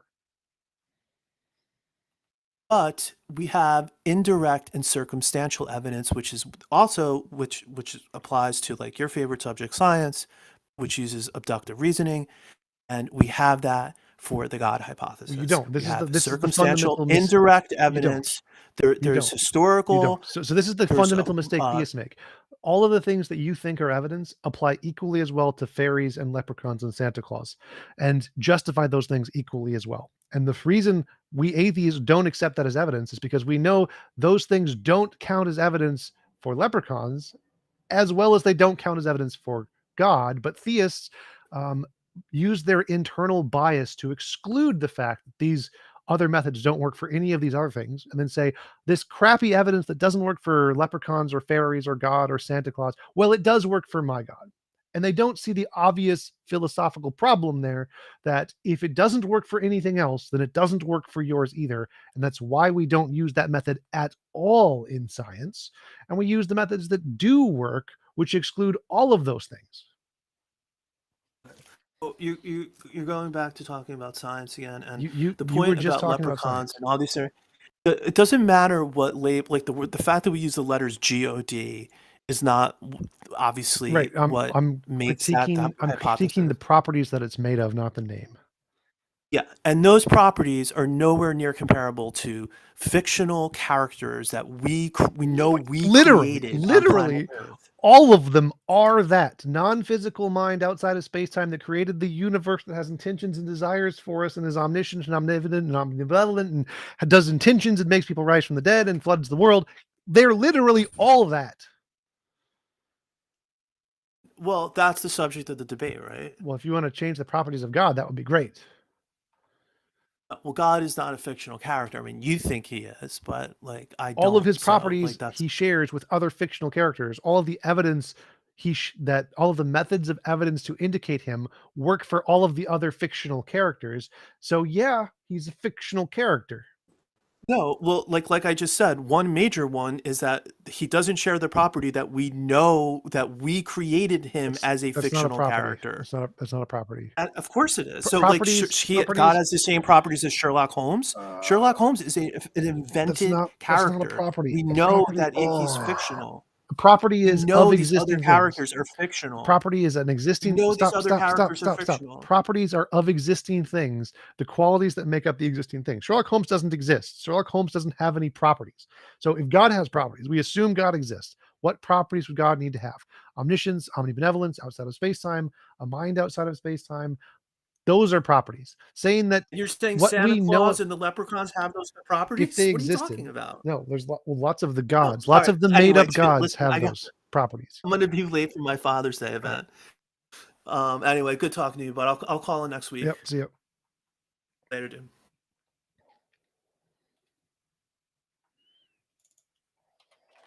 Hey, TJump. Are you a fan? I've got like two super quick questions. Are you a fan of Quine's indispensability argument I don't know. for mathematical realism? Probably not. No. Do you like engage with mathematical realism? Do you have any like counters? I have many times. I think that like the first sentence of the Stanford Encyclopedia of Philosophy for logic, math and logic are languages that entail a form of semantics and some formal system, blah, blah, blah. They're just languages. Okay, thanks. And the other like silly question I have is Rob Kuhn still the most intelligent person you've ever spoken to? Possibly. He was definitely up there. Okay, cool. Yeah, those are two amazing videos. Okay, thank you so much. Yep.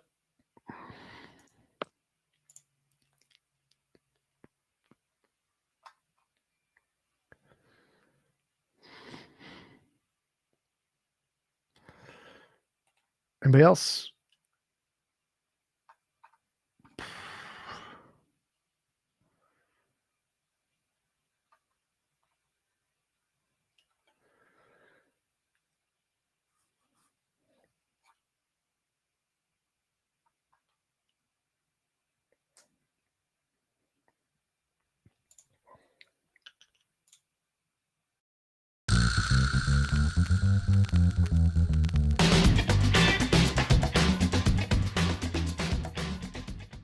Hey guys, just wanted to give you an update. The dumbasses at YouTube still have not given me back my monetization because my debates were uploaded on other channels first. So even though they're of me with my content that I own, they're reused content. And under that policy, your entire channel gets demonetized if you're using reused content. So YouTube are dumbasses. Please support me here at my PayPal link, bit.ly/TomJump. It's case sensitive, so capital T, capital J. If you can, I'd really appreciate your support to make up for the idiots at YouTube. Thanks. All right, could you say that again? You said you think I'm making a mistake by trying to explain the physical universe with physical things? Yes, you are trying to use the mechanism to explain what we try to explain being the same as the thing that we try to explain, but what we try to explain has to have a separate It's a composition division fallacy on tangent level. cause. Does God need to have a separate Okay, explanation from sorry. God? Well, something just is and doesn't have an explanation. Right. So you don't. Whatever- Wait. whatever it is, Remember, on Tangelo, your initial argument is that I'm making a mistake trying to explain the physical world by using physical stuff, and then You just Right. admitted that there are cases where you have to use the thing to explain the thing, right? Well, something just is, which we don't have an So it's explanation not a for. mistake to try to use the thing to explain the thing. That's not inherently a mistake. Well, you can say that the physical world just is and has no explanation. Right. Well, it just is. Yeah. That's usually the consensus view of science. Yeah. Just like what you think Well, God is, but without the extraneous I things that have no think, evidence. Yes. well, no, I would say that science doesn't have any explanation in regards of the metaphysical or about what explains the physical. This is a philosophical Right. So that's different. So we're saying the physical world is all that is. The physical world explains itself, just like you think God explains itself. The difference is that we have evidence of the physical world. You have no evidence of God. So it's not a mistake to use the physical world to explain the physical world, because if that was a mistake, then it would be a mistake to use God to explain God. So you're right that there's going to be some fundamental thing that exists, and we think it's the thing that we see around us, the physical world. So we should probably use that as the basis to explain the physical world without positing something else outside of that that has no evidence yet. So like imagine we were living inside of God, and we could like speak to him and say, "Hey God, what's up?" And he's just up above us. Now and you said, "You know what? I think God explains God. God is the most fundamental thing. God's what we see all around us. God is what makes up everything we see around us." And so God's probably the most fundamental thing. And imagine I came to you and said, "Well, I think your fundamental problem is that you're trying to use God to explain God and not just assuming there's something outside of him for no reason." Does that make sense to you, Ontangelo? Would you think that's a compelling argument?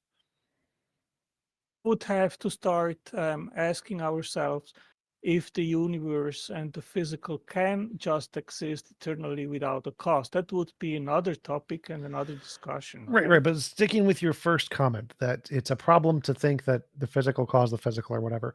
If we lived inside of God, and we know God, we see him, we talk to him, and you think God caused God, and I say that's a problem. I think you've made a mistake, Ontangelo, and the mistake you have made is that you're trying to use God to explain God without assuming there is another thing that we've never seen and never talked about and never seen any evidence of that caused God. Does that sound like a good argument? Or do you think Well, the the better position axiom is, do you think the better position is that the thing that we're in, the God, caused itself, that's the eternal thing, and that's a better thing to do is to say God exists than to say there's this other thing outside of God we've never seen before and it created God? Well, something must have always existed because otherwise we wouldn't be here, right? The question is, imagine we live inside of God. We literally talk to him every day. We literally see him inside of God. Is the better logical position that God has always existed and is the fundamental thing, or that there is something else that we've never seen before and has no evidence that created God? Which one of those two is the more rational position? Well, if we would live inside of God, then we would know God's nature. And then we would know if that God would have always existed, or if he we don't know God's beginning. nature. We don't know God's nature. We just live inside of him and say hi to him every day, and that's it. So God, we live inside of God. We talk to him. We don't know anything about his nature. We don't care about his nature. What's the better explanation? That God, the thing that we're in that fundamentally creates everything around us, is the ultimate thing? Or is it a better explanation to posit some new leprechaun? Let's say the magical leprechaun, which has no evidence, created God. Which is the better explanation? I would ask him, and he would tell me. No. God's busy. He's drinking coffee. This is just between you and me, Ontangelo. So, which the better explanation? Is it better explanation to say the fundamental thing that we see around us that makes up everything is the basis of reality, or to make up a new thing that has no evidence outside of all of the stuff we see around us and say it caused everything? Which is the better explanation? Well, the thing is that we live inside this universe. This is like a yes or no question, Ontangelo. Which is the better explanation? The thing that we see all around us that makes up everything is the fundamental thing, or posit some new thing with no evidence that is the fundamental thing? Which is the better explanation? Well, you just claim there is no evidence, but That has to be substantiated. Right. So take my hypothetical at face values. There's no evidence. So what's a better explanation? The thing that is around us, everything we see around us, is the fundamental thing, or something else that has no evidence is being posited and it's the fundamental thing. Which of those two options is the better option? It depends, Tom. I What? cannot just say this or that. It depends on the nature of that thing. We are making a distinction between the Suppose we don't know physical, the which nature. is in Suppose we don't time, know if the fundamental and so intangible. Suppose we don't know if the nature around us is the necessary being or if it's contingent. We don't know. We just know it's there. Is it a better explanation to say this is the most fundamental thing is the stuff around us, which we don't know yet, or a completely new thing we have no evidence of? I think this is not a good question. It's a very TJump. good question. Like anyone who's rational is going to answer this really No. easily. It's the stuff that we see around us is the most basic thing in the universe because we have evidence it exists, and to posit some other thing we have no evidence for is dumb. We shouldn't do that. That's never the rational answer. It's always wrong to do that. It's very easy question on Tajlo. So if of all of the stuff we see around us, it's fundamentally all material or God, either one, don't care. And we have evidence of that this thing exists, and we have no evidence of a different thing outside of it. The rational conclusion is that this thing is the fundamental thing. I would say it this way, Tom. What is the path to the cause. So we can look That makes around zero us and sense. we can. No, it makes perfect sense. What is the path Because to the we cause? can- That literally is an I'm- incoherent I'm- sentence. No, I'll try to explain to you if you don't interrupt me. We can look around us about all the variegated phenomena which make and constitute this physical world, and we are trying to make sense of it. We try to explain the origin of all these things. And we have two basic competing hypotheses. In one of the hypotheses, there is one main ingredient, which is intelligence, and in the other is not. Now, you talk all the time about making predictable hypotheses and scientific experiments where we hypothesize something and then test it, okay? So if I am making a prediction that non-intelligence makes these phenomena which we observe in the nature, and we go nowhere with that hypothesis, and it isn't confirmed that non-intelligence can create certain features like codes, languages, information. Wait, you started with you were going to make a machine, prediction, and then you said, here's a different hypothesis that makes predictions that aren't correct. What is the prediction you're making?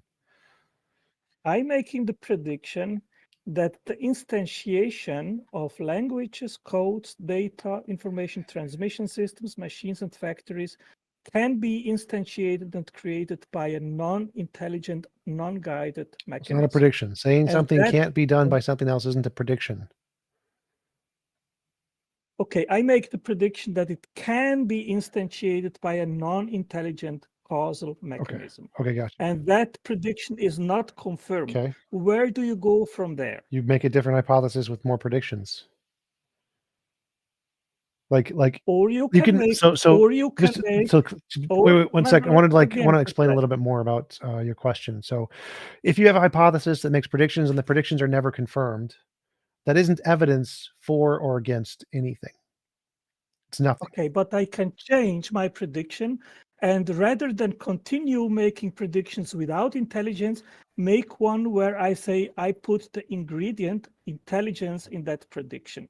And I say, I predict that intelligence can instantiate and create all these things which That's I not a mentioned prediction. We already before. know that. So that's post hoc. Right. So if we already know that, we don't even need to make a prediction because we have already confirmed evidence that intelligence can instantiate all these things. Right. While on the other hand, the predictions that claims that non-intelligence can do it has never been confirmed.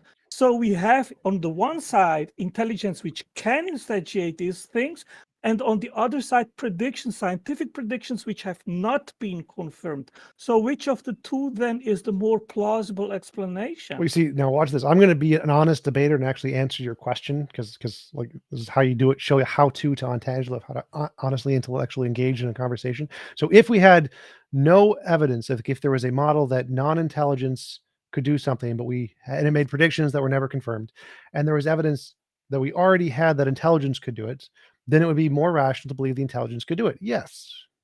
Thank you. Thank you, Tom. We agree on that. And that's exactly what we see in the natural world. No. Abiogenesis is a failed scientific field which has not confirmed that inanimated matter can instantiate a living cell with all these things which I just described. No, well, this is the part you're just ignorant of basic science. As I tried to explain to you multiple times before, abiogenesis makes many successful novel predictions of the field, none of which have ever been made based on intelligence. So like, has intelligence ever predicted any kind of relationship of RNA forming corpuscles on clay? Nope, never happened. No intelligent model ever predicted that. You know what model did? Abiogenesis model did. And I gave you a list of papers of predictions that were made. Like, I think it was RNA being able to form without codons or something, or reproduce without codons or something. That was a prediction made by abiogenesis 10 years before it was discovered to be true by abiogenesis research. So that's a novel prediction, something we don't know yet, confirmed by the hypothesis. That's real evidence. Now, that's never happened on the intelligent design front, never. Now, we know intelligence can do languages and stuff. Great. Now, try to use that to make a prediction about origin of life or something, and you've made zero predictions. None. Zero. Now, I agree that post-hocking things that like we see intelligence doing language post hoc, that's fine. So you think DNA is a language, and so you think that DNA was done by intelligence, perfectly fine. Now use that to make a prediction about something new. And if you can't, but the other theory can, the other theory is now better than your theory. So first, before we do any research, we do no research in abiogenesis. Your theory is better. We see intelligence. Intelligence makes languages. DNA looks like a language. Therefore, DNA is made by intelligence. Yours has the advantage. Okay. Now we say we have a different model. Abiogenesis did it. Has nothing to do with intelligence. And we're going to make predictions that RNA can form on clay, that RNA can reproduce without codons. And this is not something predicted by anything else. This is a novel prediction. And we discover these to be true. That is now evidence that supersedes the past stuff that we know about language and says abiogenesis has made novel predictions about the future, which it got right, which is better than post hoc arguments from analogies, which is why nobody in the field accepts intelligent design. It's a pseudoscience, and everybody thinks abiogenesis is the consensus view in science. Well, I think there is a fundamental problem with naturalism.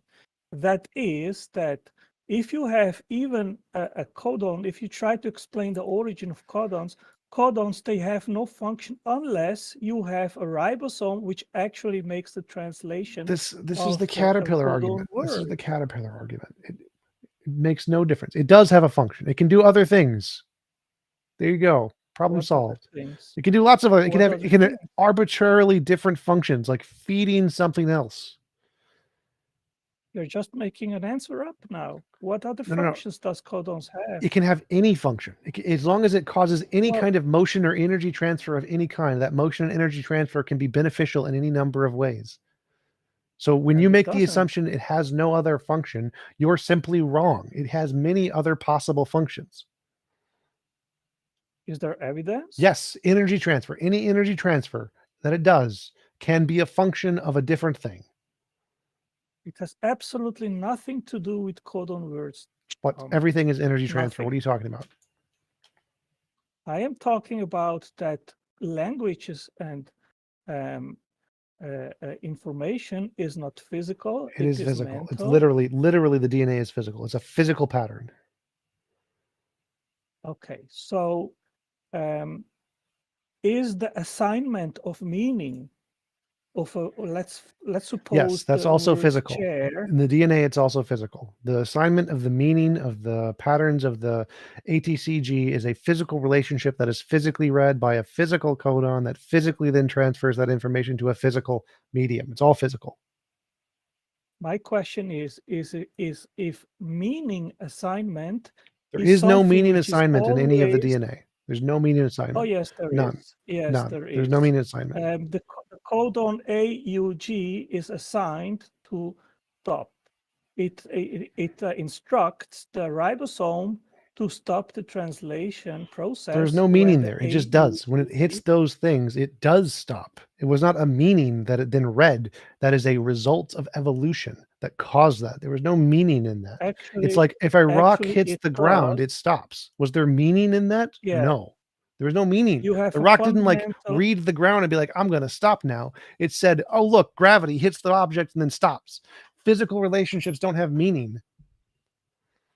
What is the function of the genetic code, Tom? The function, it does stuff. What does it do? It interacts with physics. It operates in a physical way using the laws of physics and responds like rocks. How does it do that? It's forced by the laws of physics to operate physically, just like rocks. No. Yes, No. that is literally correct. What is the genetic code? It's physical objects, bunch of physical objects. No. Yes. No, you don't Yes, understand yes, it what is. it is. How is that wrong? Okay, Google it. Google it. Wait, Google wait, wait. it. Google Tell me a genetic code. scientist that's going to disagree Give that me the the answer. genetic code is a bunch of Give physical me- objects. Give me just the answer of Wikipedia of the genetic code. You just can Google it and then you give me what's the answer. Or you Well, can I'm ask giving you the answer. ChatGPT. Do you think Wikipedia, anybody on Wikipedia is going to disagree that the genetic code is a physical object? Yes. Wait, what? It's not. Wait, what? Yes. What? it's not. What? The What? genetic code is not a physical What? object. Exactly what I just told you. In the same sense as a word is not a physical object. Wait. So ATCG, those aren't physical objects. The pattern's not physical.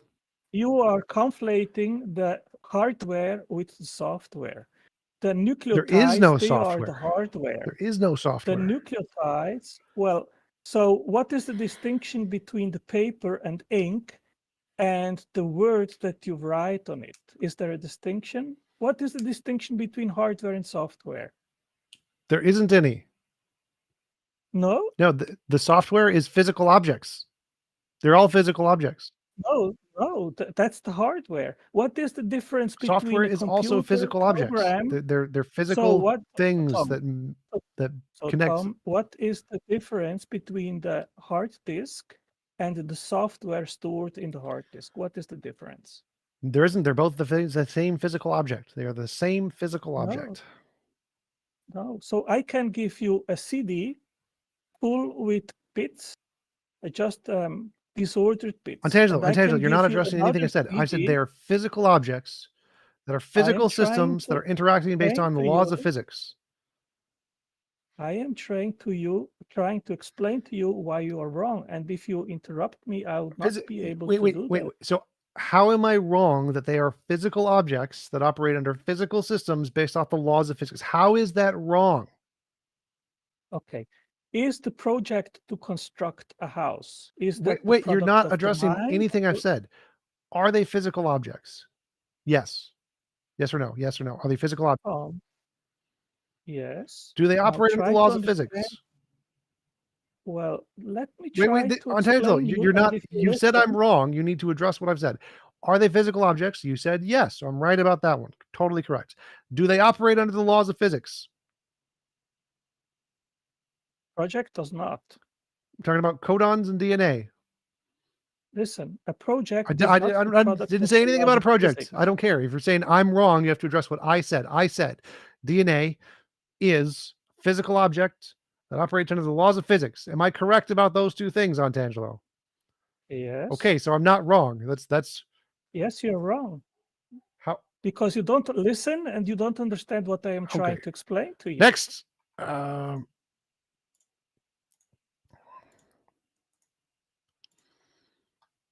All right, graph theory. What's up? Hey, how's it going? Can you hear me fine? Cool. Yeah, I just wanted to talk about the mathematical realism thing the guy before Antangelo talked to you about. Sure. So, are you familiar with the three theories of truth? Correspondence, coherence, and foundationalism. I think the last one's like pragmaticism, like whatever works for you is useful. That's what's true. I don't think so, but go ahead. Yeah, I assume that you're a correspondence person. That's like the most basic. Yep.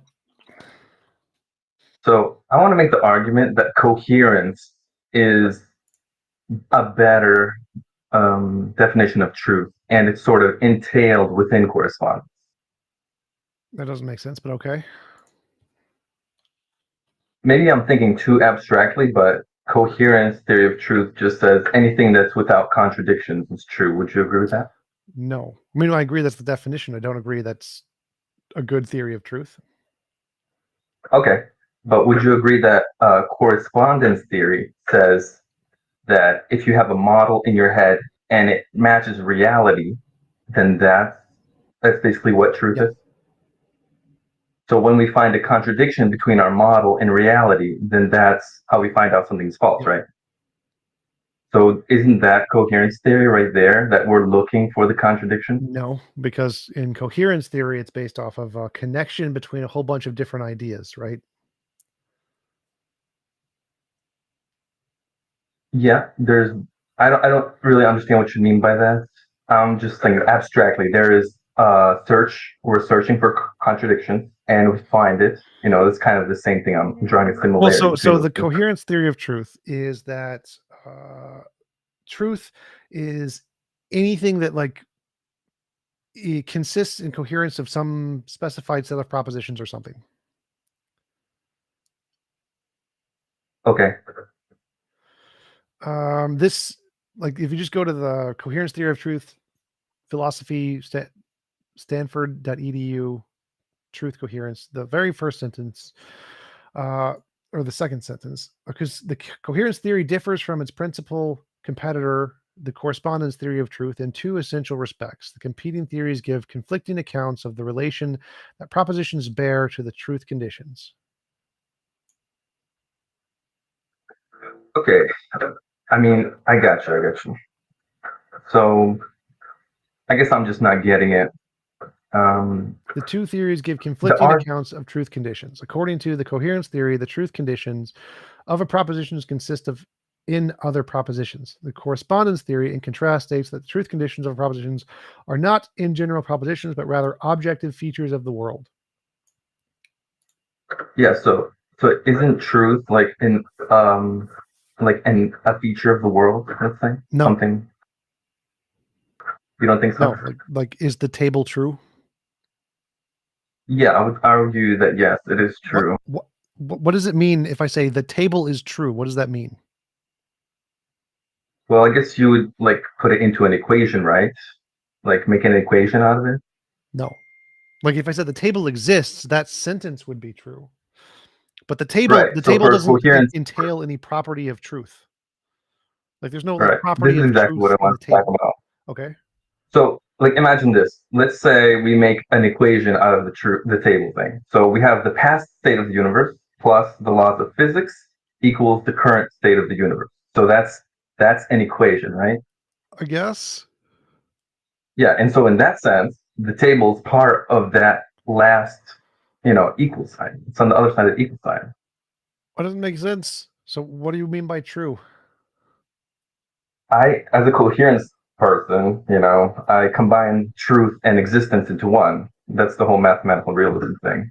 That doesn't make sense. So when I say like, okay, so like, let's compare the two models real quick. So I say the sentence, the table is true, does not make sense. It's not a coherent sentence. The sentence, the table exists, is true, and that makes sense. So like if I say the sentence, the table is true, does that sentence correspond to reality? Or the table exists. Does that sentence correspond to reality? Yes, it does. Therefore, the sentence is true. There is no such thing as a true table. But you're saying there is. There is such a thing as a true table. Yeah, the true table is the one right in front of you, the one you're looking at, right? That doesn't make sense. How is that a true? What is the false table? What is a false table? False table is the one that's not there. You're claiming it's there and it's not there. No, but what quality makes it a true versus a false table? What quality makes it true? I guess, like, if you're imagining a table that's not there, that would make it false, right? Like, so that it exists in reality? Is that the quality? Yeah, I think so. And that- I think and that it's would like a be- physical object, right? There's a word for that. There's a model for that. It's called the correspondence theory of truth. Right, but that the coherence theory says the same thing. No. The coherence theory says that something is true if it coheres with other propositions that you agree on as a set of base propositions in your brain. So I guess I could go at this from one other angle. If the equation thing of the past state of the universe plus laws of physics equals the current state of the universe doesn't work for you, do you think reality has any contradictions within it? Maybe. I'm not a dialetheist or a para-consistent logic, so I don't think so, but it's possible. You think, all right, well, from a coherence theory point of view, there are no contradictions in reality. There are none. Okay. I don't care. I guess at that point, yeah, we could stop there and just say that's the difference between our worldviews. No, like right? there in many correspondence theories, there's no logical contradiction. Like that's fine too. Like if you think standard logic is true, there's no logical contradictions in correspondence theory. No, I just heard you say that there could be contradictions in reality. Sure. Like I'm perfectly fine with saying that paraconsistent logic might be true. I don't know. But that has nothing to do with my theory of truth. Like I would say that's the case in any theory of truth. I mean, I would think that any theory of truth would try to get rid of all contradictions, because it seems to me like the fundamental thing about something being true is whether or not there are contradictions. Maybe that's a good way to approach it. So like, I don't care whether or not there's contradictions. Contradictions seem to be like something that doesn't make sense to us in our brain in some sense. Whether reality actually has them could be independent of whether they make sense to us intellectually or not.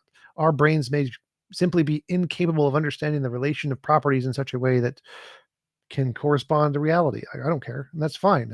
Doesn't bother me one way or the other. I can just grant under correspondence theory there are no logical contradictions. Like whether or not you grant logical contradictions has nothing to do with a theory of truth. That like it's paraconsistent logic and dialetheistic logic. Those are forms of logic, not forms of truth. I've read a little bit about paraconsistent logic, that it's sort of like it's true in one way but not in another way. Is that kind of Paraconsistent am I on the logic right is track? a system of logic that entails at least one true contradiction. Dialetheism is that there are lots of them. All right. That's it for me then. I'm good. Thanks for talking to me. Yep. 1 second. I'm going to get a drink. I'll be back in 1 minute.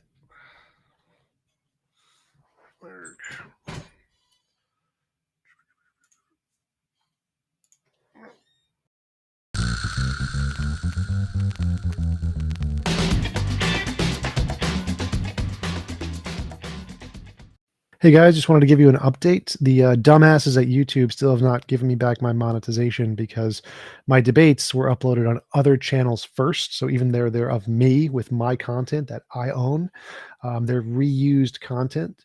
And under that policy, your entire channel gets demonetized if you're using reused content. So YouTube are dumbasses. Please support me here at my PayPal link, bit.ly/TomJump. It's case sensitive, so capital T, capital J. If you can, I'd really appreciate your support to make up for the idiots at YouTube. Thanks.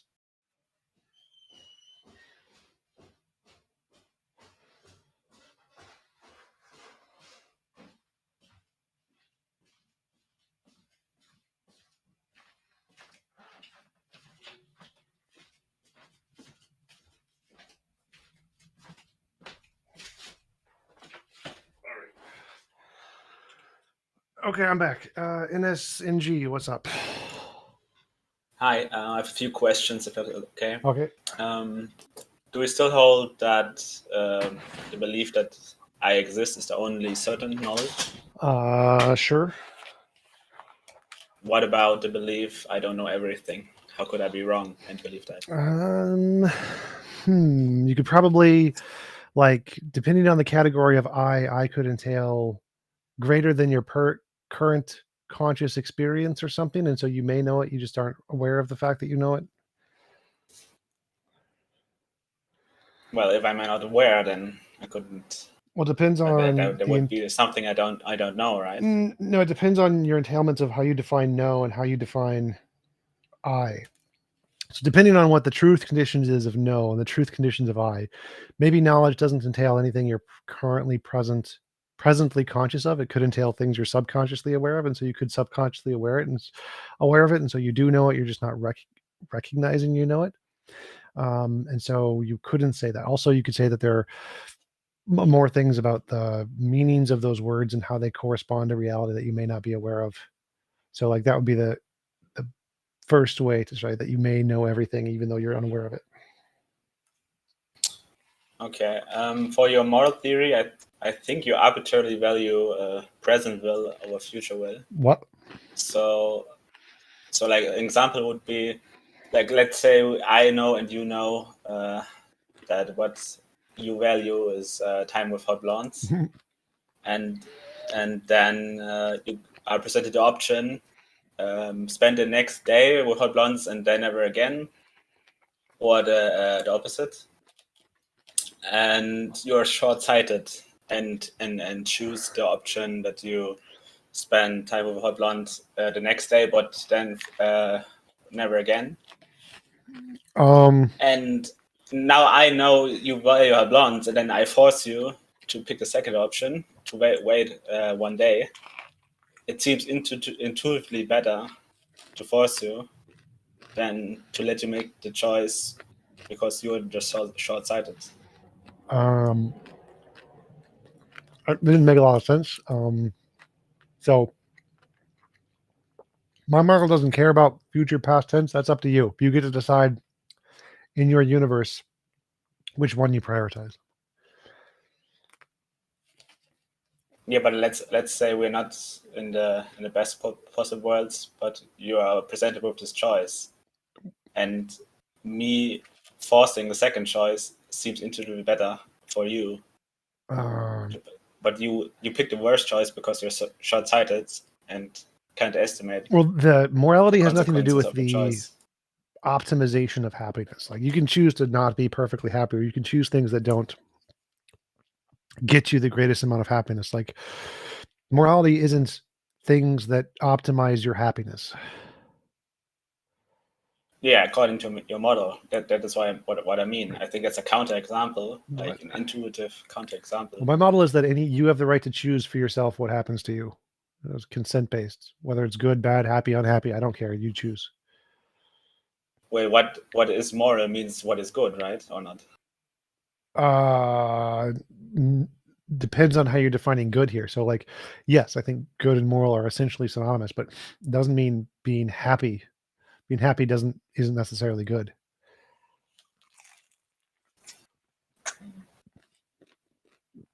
Okay.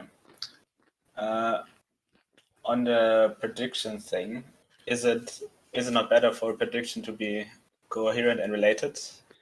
Like, if there's a physicist who makes predictions but bases on I don't know, leprechauns, and he gets it right, isn't it better if he had a mechanistic explanation also?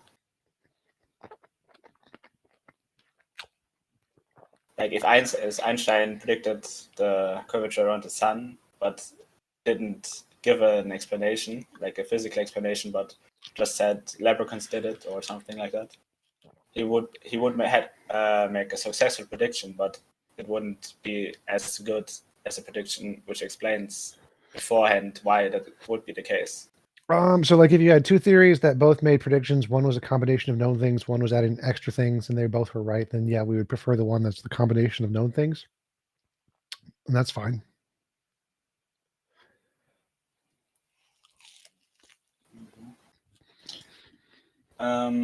Also, you said, according to your theory, we will see with advancing technology more impositions on will as immoral. Yep. So how can it be that you, as a human, now see every involuntary imposition on will as immoral if we're not at the highest of the technology states? Well, I'm not the culture. Like individuals in the culture are going to vary.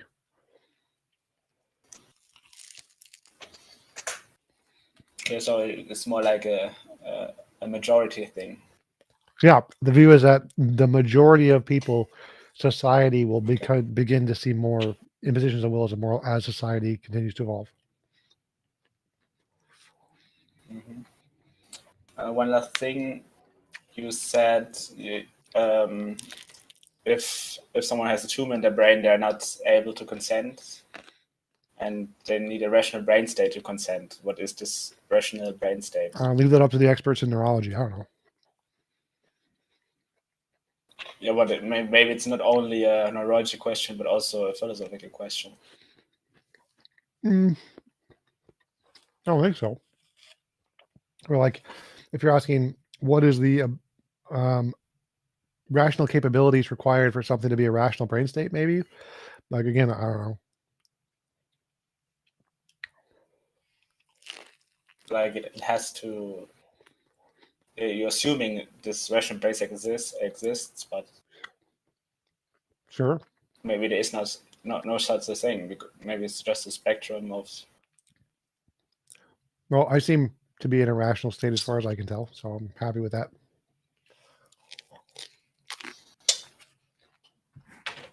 Okay, thank you for answering questions.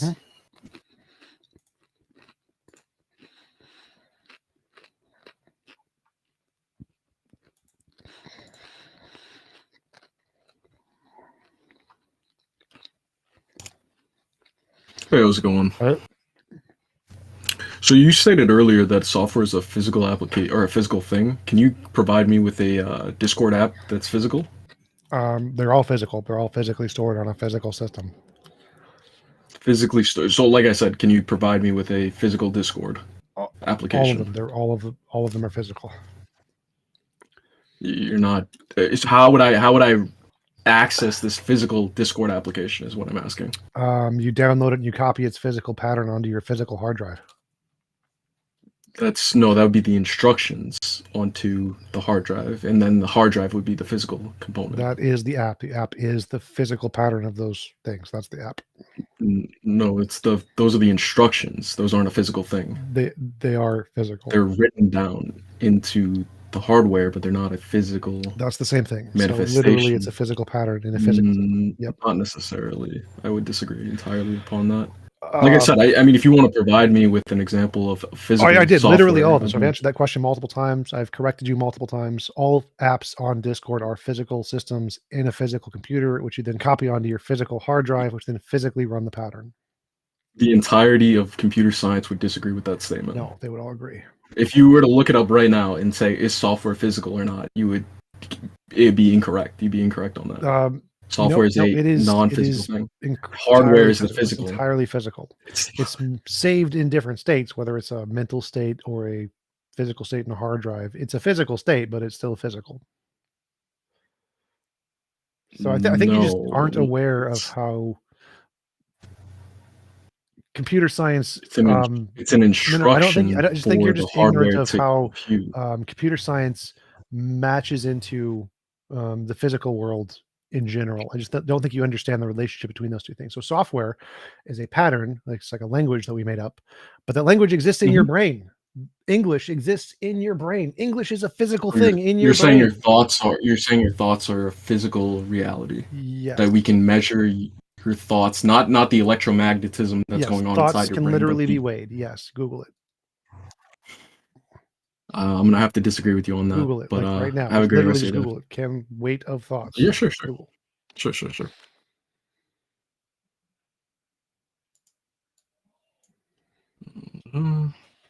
Weight of thoughts. I'm only seeing theoretical, thought-provoking sculpture. Weightofthought.com. Is that what you're referring to? No. I'm not seeing it. I'm only seeing a sculpture of some sort. How much does a thought weigh? Question mark. Sure.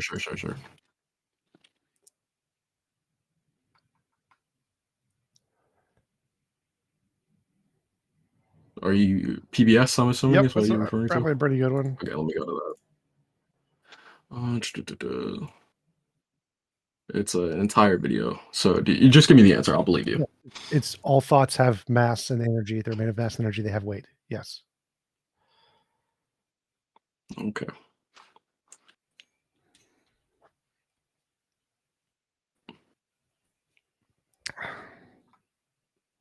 Anybody else? Questions, comments?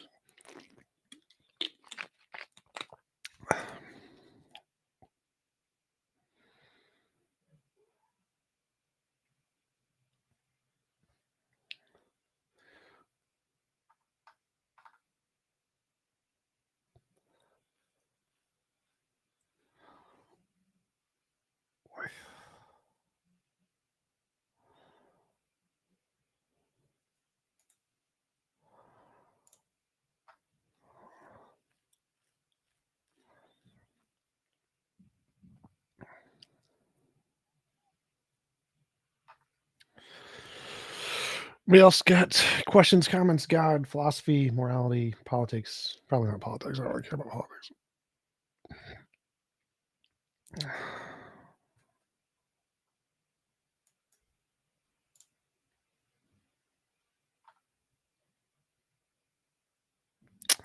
What's up?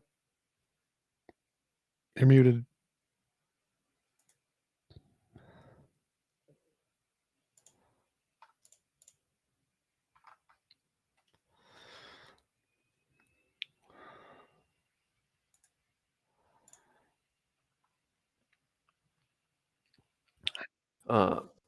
Hey, so I'm curious what your thoughts are on this this idea.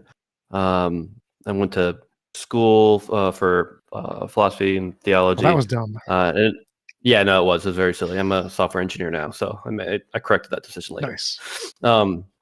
The one of the things that I read, and I think it was Dreesh or something that we had to read, was a thing called like the E factor, and it seemed like that was pretty pivotal for that Catholic school that I had gone to.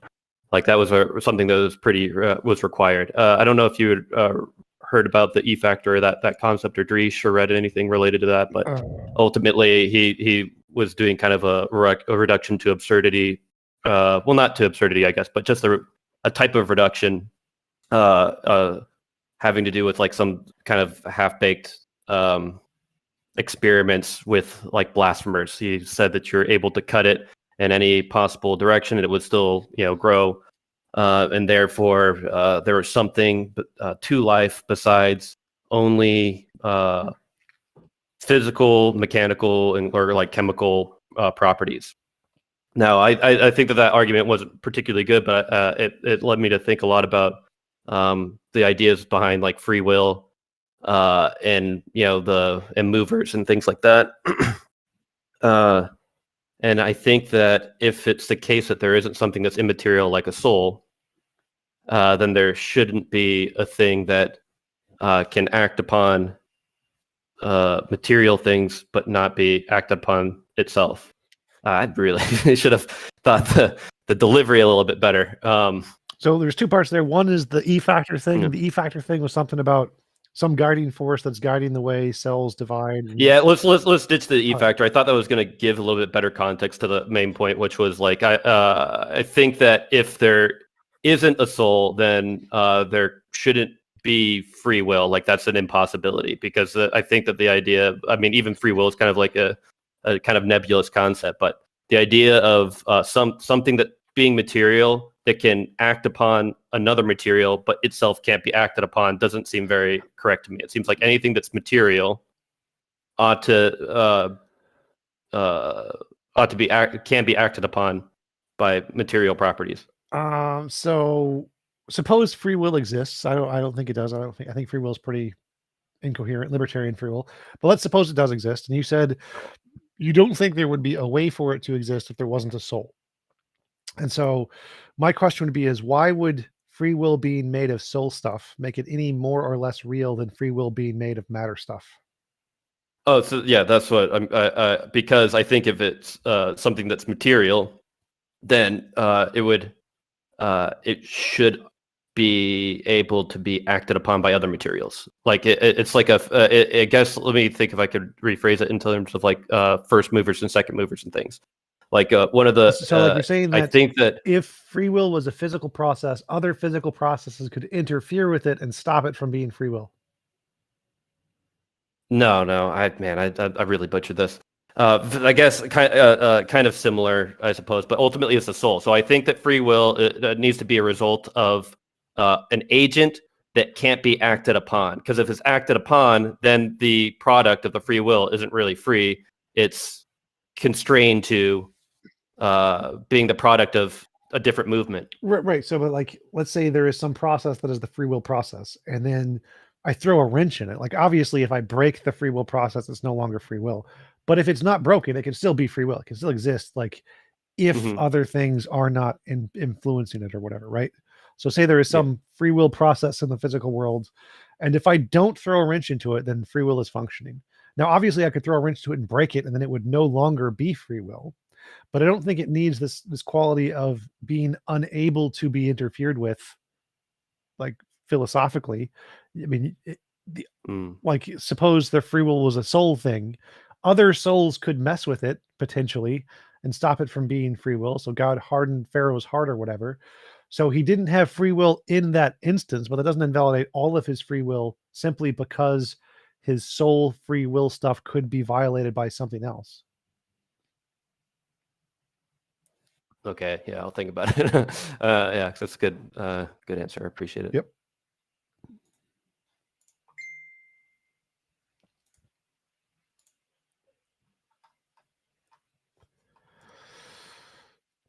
Hello, can you hear me? Yes. All right. You mentioned that you don't believe that free will exists. How would you define free will, and why do you believe that free will doesn't exist? So free will, I'm referring to libertarian free will as opposed to compatibilism. And libertarian free will is defined as the ability to do otherwise. The ability to do otherwise is incoherent because any decision is either going to be done for reasons, in which case they're going to be determined by those reasons, or they're going to be done for no reasons, in which case they're going to be random. And there doesn't seem to be a logically possible third option that you could enter into that situation to get out of that dichotomy. So either everything is done for a reason, in which case it's determined, so no free will, or everything is done, or any action is done for no reason, in which case it's random and it's not free will. And there doesn't seem to be anything you can add to that to get a free will thing. So, like, what will achieve free will, essentially? Like, you mentioned not having a reason for it, and having a reason for it regardless still won't make it free will. So what will make something as, like, free will? What will... I don't think there can be. Free will countable. That's the problem. I don't think libertarian free will is a coherent concept. I don't think it's possible. So, like, if it's not a coherent concept, then why does this concept still exist? Makes people feel good. Literally for, like, emotional reasons. Yep. So the idea that you have control over your life, that you aren't being forced to do things, that you aren't subject to bad luck, it's a fallacy that is ingrained in humanity. There's been a number of studies on rich and wealthy people that where you give them a test that's like completely random, like Monopoly or something, and it's purely based on the numbers that are rolled in the dice, that they have no control over it. But if they win, they think it's more likely due to their own decisions and their own logic, rationality, choices, free will, whatever, than luck. And they're more likely to, and the more rich and more successful you are, the more likely you are to attribute your success to your own skills rather than to luck, even in cases where it's provably the case that luck did everything for you.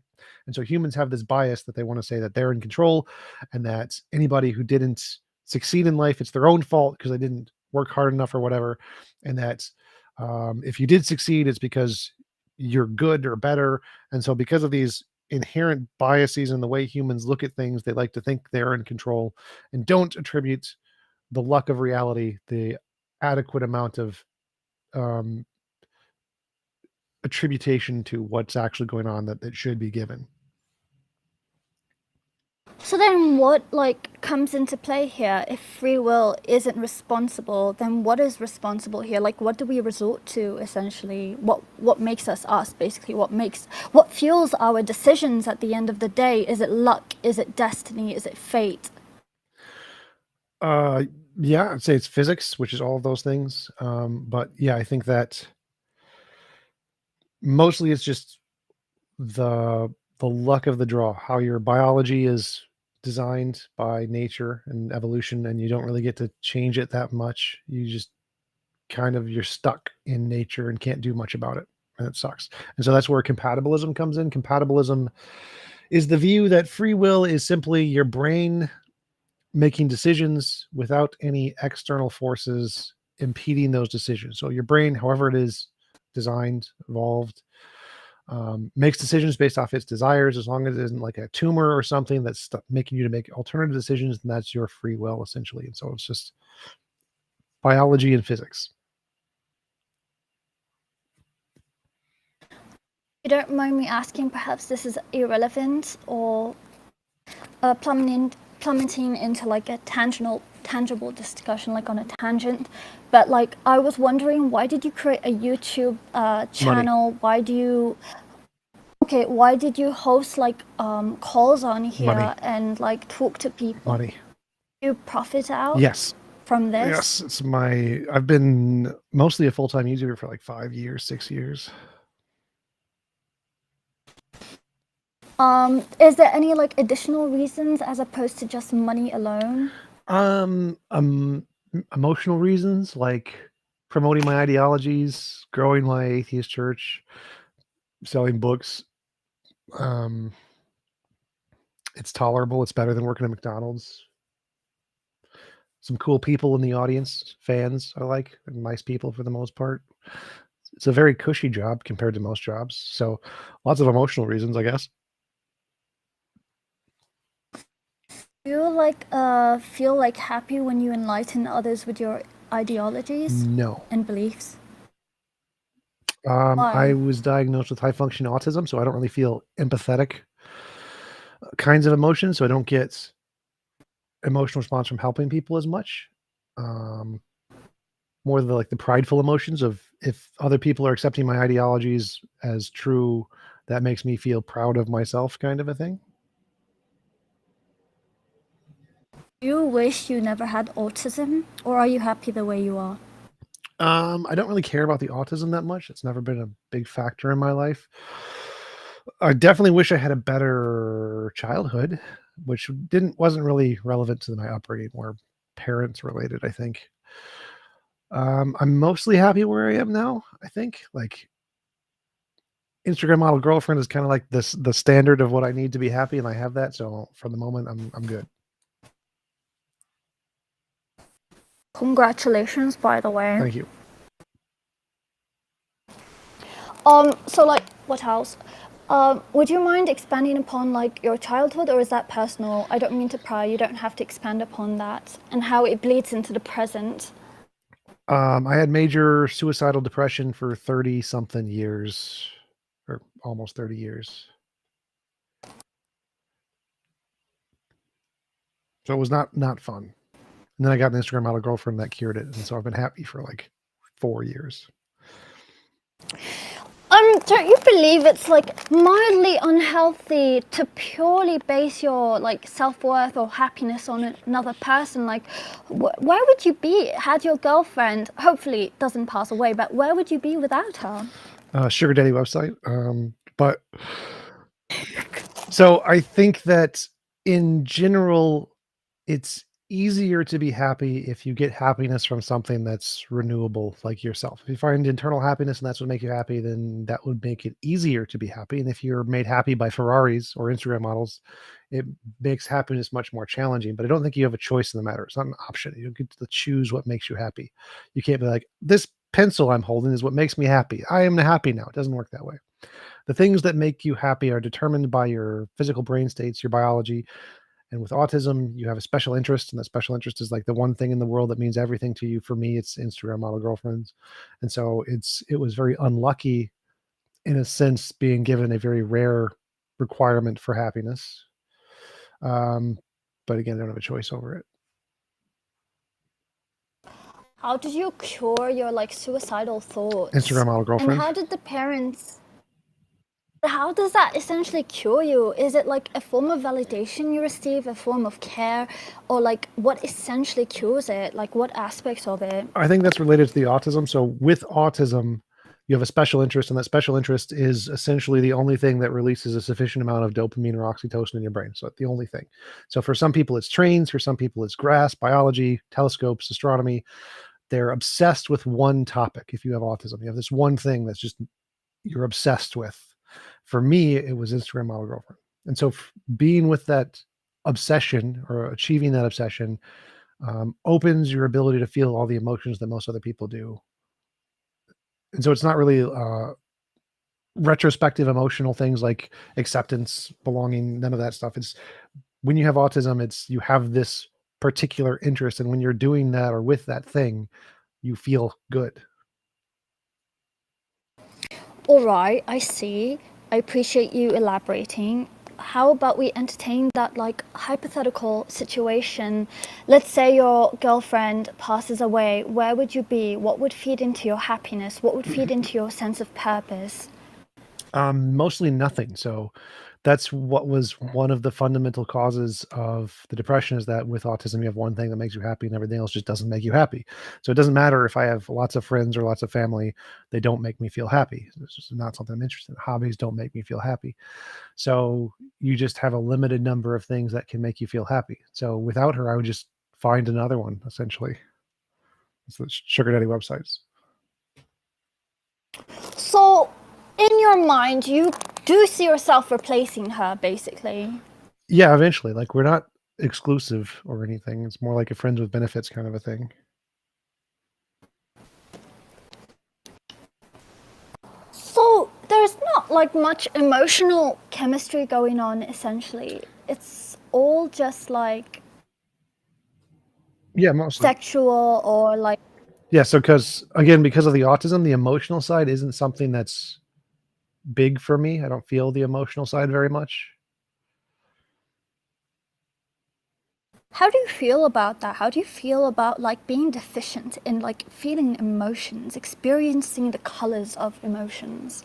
I don't really have an opinion one way or the other. Like, there's many. You just can't formulate an opinion. You just can't have one. Well, it's like not liking pineapple on pizza. Like, some people really like pineapple on pizza. Some people really hate pineapple on pizza. And if you're just impartial and don't care, you're like, and someone asks you, well, how do you feel about not caring about pineapple on pizza? You're like, I mean, I don't care about it. So I don't really know how to get an opinion on this subject because I don't care one way or the other. And so I would analyze it in a sense that if I could feel emotion, and if that led me to more of the things I care about, then I would have wanted emotion. If I had emotion, then that made it harder to get the things I care about, I wouldn't have wanted emotion. But I don't intrinsically see value in emotion in and of itself, and I think it would only be beneficial if it helps you to gain more happiness rather than less, and it does not necessarily do that for most people. I see. So, in other words, emotions doesn't carry much weight of importance to you. Am I correct? Right.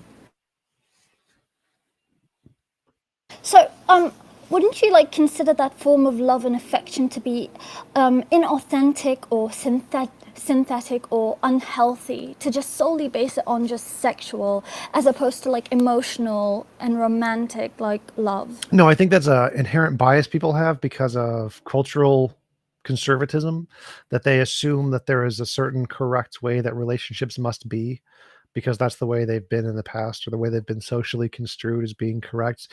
I think everyone is a bunch of individuals and individually have different needs, and those different needs can culminate in different ways. And so I think the healthiest way to be happy is the way which aligns with you as an individual and is not based on how culture or other people view it. So it's basically like a subjective opinion on like how would you view love. Basically, it's all subjective. It's based on your personal empirical way of thinking, basically. Well, happiness is subjective. It's literally something that's subject to you in your brain. And so the healthiest way to be happy is going to be contingent on your brain state, on how your brain operates and what your brain needs to release the correct chemicals for you to be happy. And so there isn't going to be like a one size fits all correct healthiest happiness metric for everyone. It's going to necessarily be subjective for each individual and what is best for them and their brain.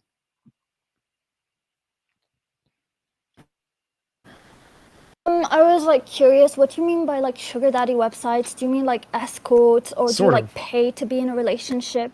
Yeah, that's the fastest way to find an Instagram model girlfriend. That is the fastest way to do it, for sure, 100%. So it was all just transactional, a transactional relationship, like a relationship based on like transactional currency, basically. Yeah, if you're going for like finding an Instagram model to interact with is very hard. It's a lot of work. You have to go to the social events where to find them is very difficult. It's not easy to get into their social groups. It's a very difficult process. But the one way to do it really, really fast is sugar daddy websites. So, like, what are the pros and cons with sugar daddy websites from your experience? They cost money, I guess. It's probably the con. The pros is that it's not, you don't have to do as much of the emotional connection stuff. Just straight to the point, right into the action. Yep. So if that's what you need, that would be a preferable solution than going the regular relationship route. Have you tried the regular relationship route? Have you tried like putting yourself out there through dating apps or like in groups and stuff like that? Yes, many times. So basically, you resorted to the daddy sugar websites as a last resort, basically. Maybe. I guess. I don't know. I don't know if I'd say it's a last resort. It's just another thing to try. It's no different than a dating website. How do you feel like the people around you, what are their opinions on you using this sugar daddy website? Are they against it? Are they for it? Do their opinions matter much to you, or you just don't care what other people think of you? Mostly don't care. I think most of my friends don't care either. They don't seem to mind. I don't think I've had anyone care. I don't think. If your friends hypothetically did care and negatively criticized you for being on a sugar daddy website, would you end your friendship with them, or would you still be friends with them? Depends if it was beneficial or not. Like, I wouldn't care what they would think, so it wouldn't affect me one way or the other if they tried to criticize me for it. But if there was like, if we workout buddies or whatever, and it was a mutually beneficial relationship in that we would work out and get into shape together, then the benefit would outweigh the consequence of the criticism. And so it would still be worthwhile to remain friends with them. You have debated with a lot of people online here on Discord and through multiple platforms. How do you feel about like people having abrasive opinions compared to yours? Does it tick you off? Does it make you angry, agitated, aggravated? Like, how do you feel with people with opposing views and ideologies compared to yours? Indifferent. I don't care what people believe at all. I care. Like, the things that piss me off are when people overtalk me, don't let me finish, misrepresent what I'm saying, make me repeat myself multiple times. Those things piss me off, but I don't actually care what people believe. Like, I've talked to white supremacists and Holocaust deniers and crazy SJW people. I don't care what people believe. It doesn't bother me at all. What bothers me is the not listening, making me repeat myself kind of a thing, not responding to my arguments. So like them just like simply interjecting and interrupting you, that's enough to tick you off, basically. It's a lot. So like interjecting and interrupting is fine for the most part.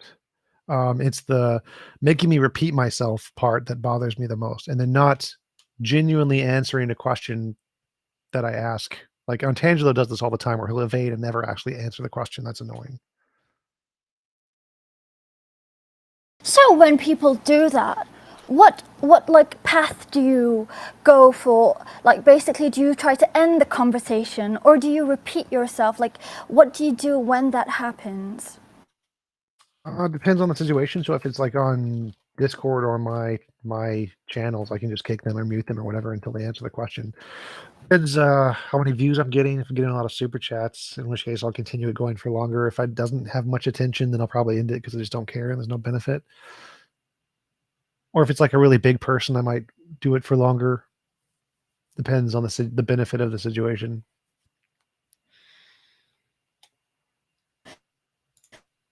But were you always like born as an atheist, or did it like did you have to do like your research, and what basically made you become an atheist?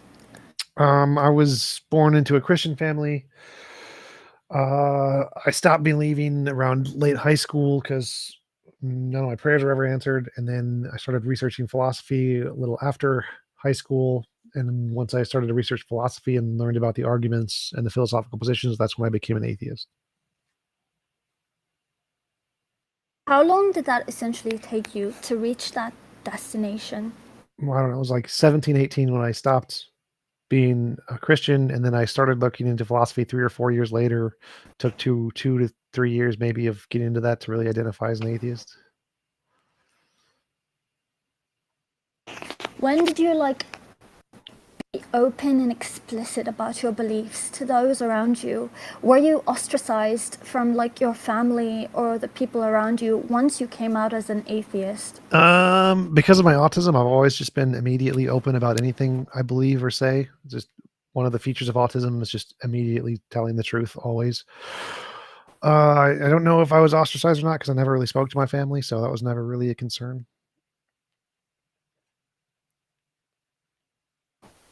Do you wish you knew how to lie, or do you enjoy telling the truth all the time? If it was beneficial, then maybe I would wish to know how to lie. I don't think it is necessarily that beneficial. So if I was in a situation where I needed to, maybe. Why don't you see the benefit behind telling the truth? Well, for me, it's just habit, so I don't care. But because you don't care, you don't see it as beneficial. Right. So it's like, do you see the benefit in, I don't know, your liver working? I guess it does it automatically, so I don't really think about it that much. That's involuntary. Right.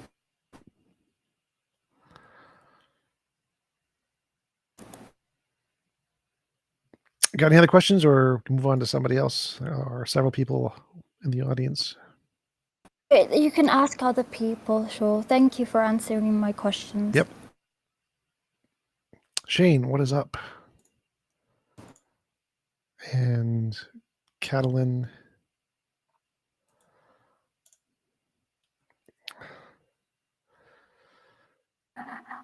Hello. Hi. Yeah, I'd like to have a little discussion about economics. What's your ideal economic system? The ones that have been demonstrated to work are my favorite. So I like the mixed economies of the Western markets: Switzerland, Denmark, Germany, Iceland. America's system is not great, but it's still in the top 30. So the ones that have been demonstrated to work. What would be the ultimate goal of the economy? Just to make things and sell things? To give as much freedom to as many people as possible while sustaining quality of life.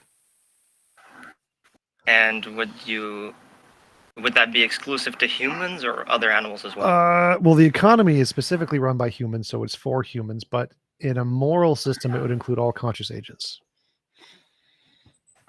Right. So don't you think that the systems you say have worked, they work well for us, but I'd say they've unarguably done catastrophic damage to wildlife. Sure. If you look at the Living Planet report, wildlife populations have declined more than 70% from 1970. That's very bad. How would you reconcile such an issue? Well, it would depend on the goal of the economy. So if the goal of the economy is to make all conscious beings, if the goal of the economy is morality, strictly speaking, objective morality is to make all conscious entities, give them all freedom and live forever, no need for resources, whatever, then sure, I would say that we should try to incorporate quality of life for animals as much as possible. I don't think that's the goal of the economy. I think the goal of the economy is specifically to benefit human life. Do I think that's moral? No, I don't think it's moral. Do I care? Not necessarily. I think that once we get to the technological and resource means to be able to protect other species of life, we will begin to do so. But right now, I don't think we are able to defend and protect our own lives very well. And so it's not really a big concern for humans right now. It is a very big concern for humans because biodiversity loss and ecosystem services are incredibly important for our functioning economy. Things like pollination, food production. We completely rely on the biodiversity that we're destroying. Not really. So, no, that doesn't Not work. really. Yeah, we do. Not really. So there are, I forget how many species go extinct every day. It's a large number. It's not a non-zero number. Most of the It's like 1,000 to 10,000 times higher right than background. So like there are millions of species that do nothing for us. We don't need them. They're irrelevant. And many of the species we do need can be replaced with machines and automated, especially as technology grows. We don't actually need biodiversity. It's not significantly important for life at all. 99.999% of all species ever have gone extinct. We don't care. It's irrelevant. T-Rex is gone. Oh no. What are we going to do? So that's sad. It may be sad, but humans, it doesn't matter to human livelihood. Like we could eliminate most species and be fine, or we could modify the species. Like there's the one thing, the malaria, not today, today. Like I mean, literally today. Like there's a species of mosquito that was genetically engineered to be unable to carry malaria, and we could release these species into the wild, and they are evolutionarily, or they are genetically bred so that anyone they reproduce with will also have this. I agree. Things like parasites don't really have. The question here is that if we release these, it will eradicate the entire species of mosquito that is that is the malaria-carrying type of mosquito, and that would be killing an entire species of animal. We'd be eliminating them. We'd be replacing them with a genetically engineered species. One species is fine. Species go extinct all the time. Yeah. The problem is the ecosystem collapse because they're interconnected. You know, they work together. No species exists in a vacuum. And if we things like deforesting the Amazon, I mean, they're like things like the carbon cycle, which are critical for managing the Earth's temperature and stability. We've disrupted that very severely, and it will lead to not much, honestly, irreversible changes in the planet. So, like, the projections are that if we do absolutely nothing to change anything, the number of deaths over the next 100 years from climate change will be about 100 million extra deaths. In 100 years, 7 billion people will be dead. So 100 million is not actually that much. So the amount of deaths caused by climate change is... It's more than just climate change. It's also the biodiversity, the pollution, the resource depletion, all that. It's the biodiversity loss.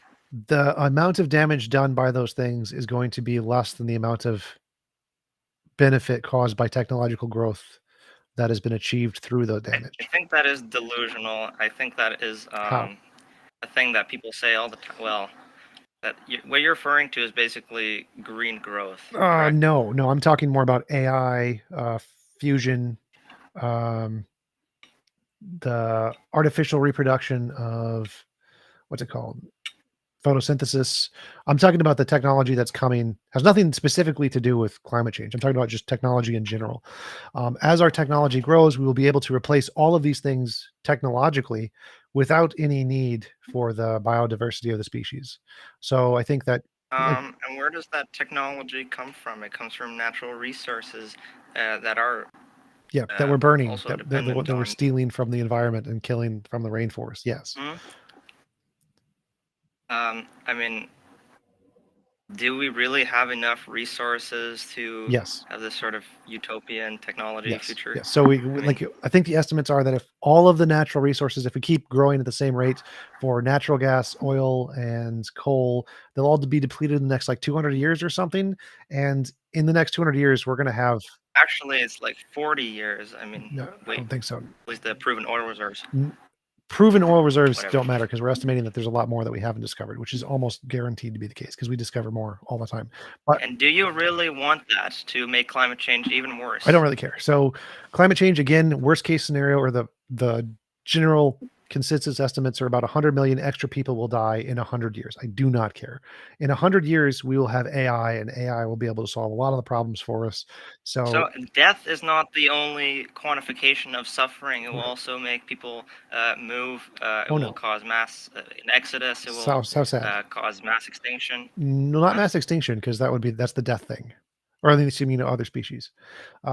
Yeah, other species. Yeah, I don't care about any of that. So I want to get artificial intelligence, and I want artificial intelligence to design a whole bunch of new technologies that can make life better for everyone in all species. And I want that to happen as fast as possible. And I don't care about the ramifications on the planet. I don't think that I think that artificial intelligence would say you need to manage your population and stop your consumerist shit. I don't think so. I think artificial intelligence is going to solve fission, solve artificial photosynthesis, be able to integrate technologies with human bodies so we can have, I forget what that's called. And Transhumanism? yes, I think those are the things that are more likely to happen. I don't think it's going to care about the population as much.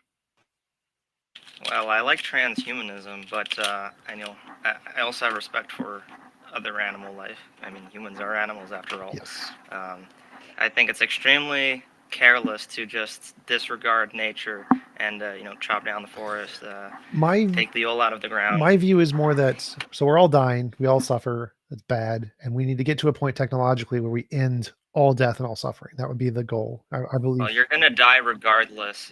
We can probably live for very, very long times, but death, you're not gonna solve that ever. No, we can that's definitely possible to solve that. So like if we could potentially harness the energy of virtual particles, expansion of the universe, the heat death of the universe. So like there's virtual particle energy.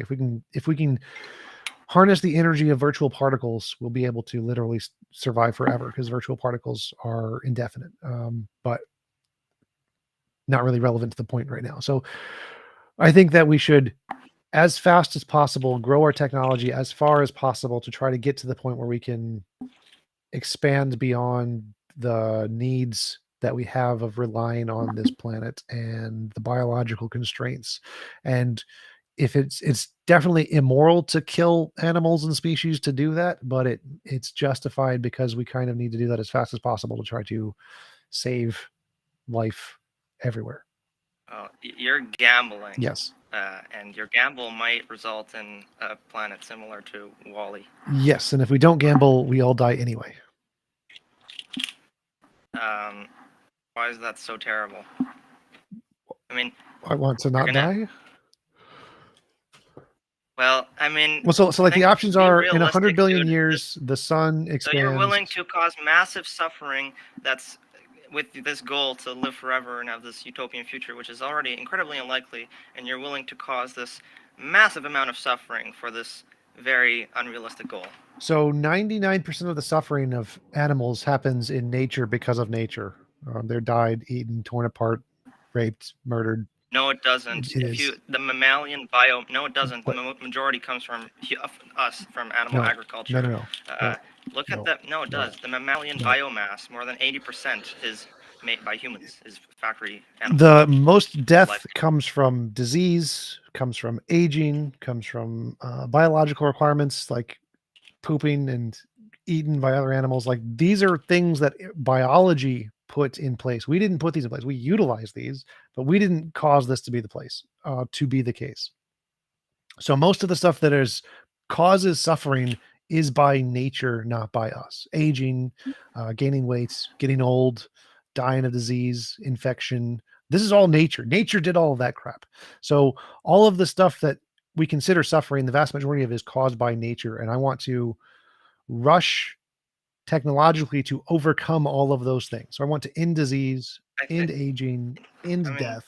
Those are the ones I want to solve. So does that cause extra suffering to animals and things that we burn resources for in the process? Yes, it does. Do I care? Not really.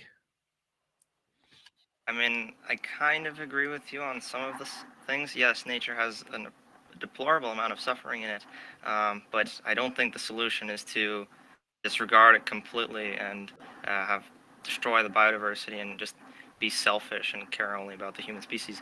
My ideal future would be to basically re-engineer the ecosphere, basically intelligent design by humans.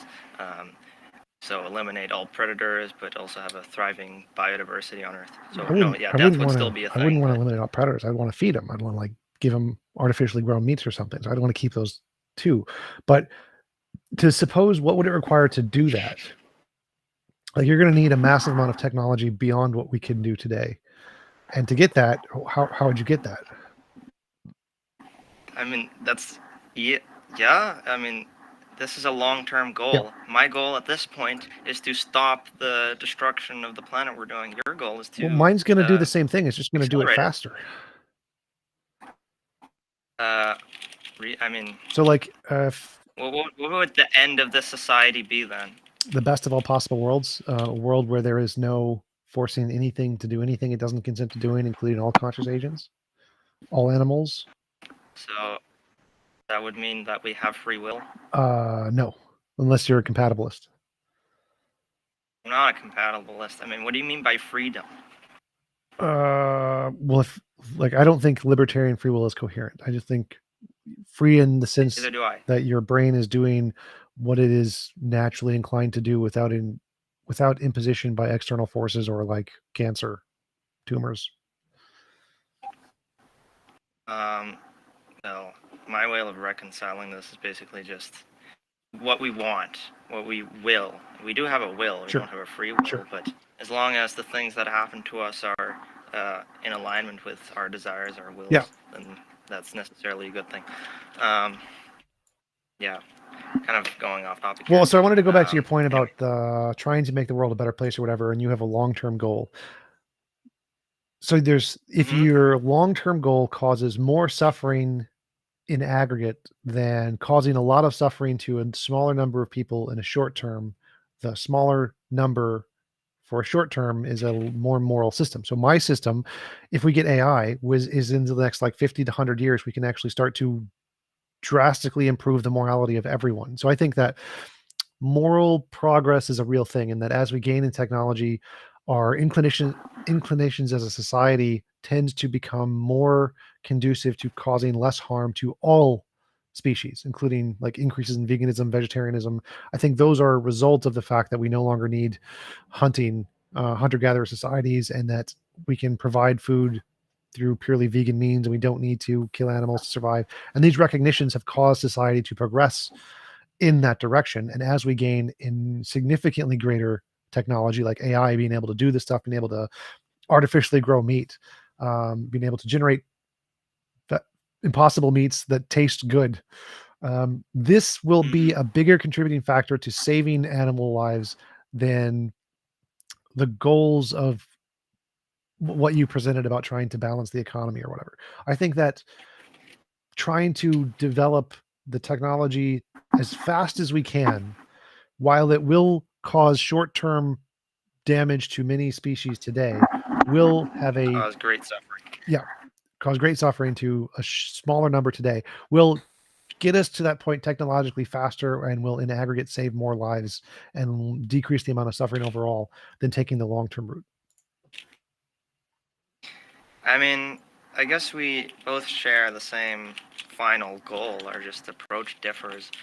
Your approach is just accelerate technology as much as possible, even at the expense of other creatures.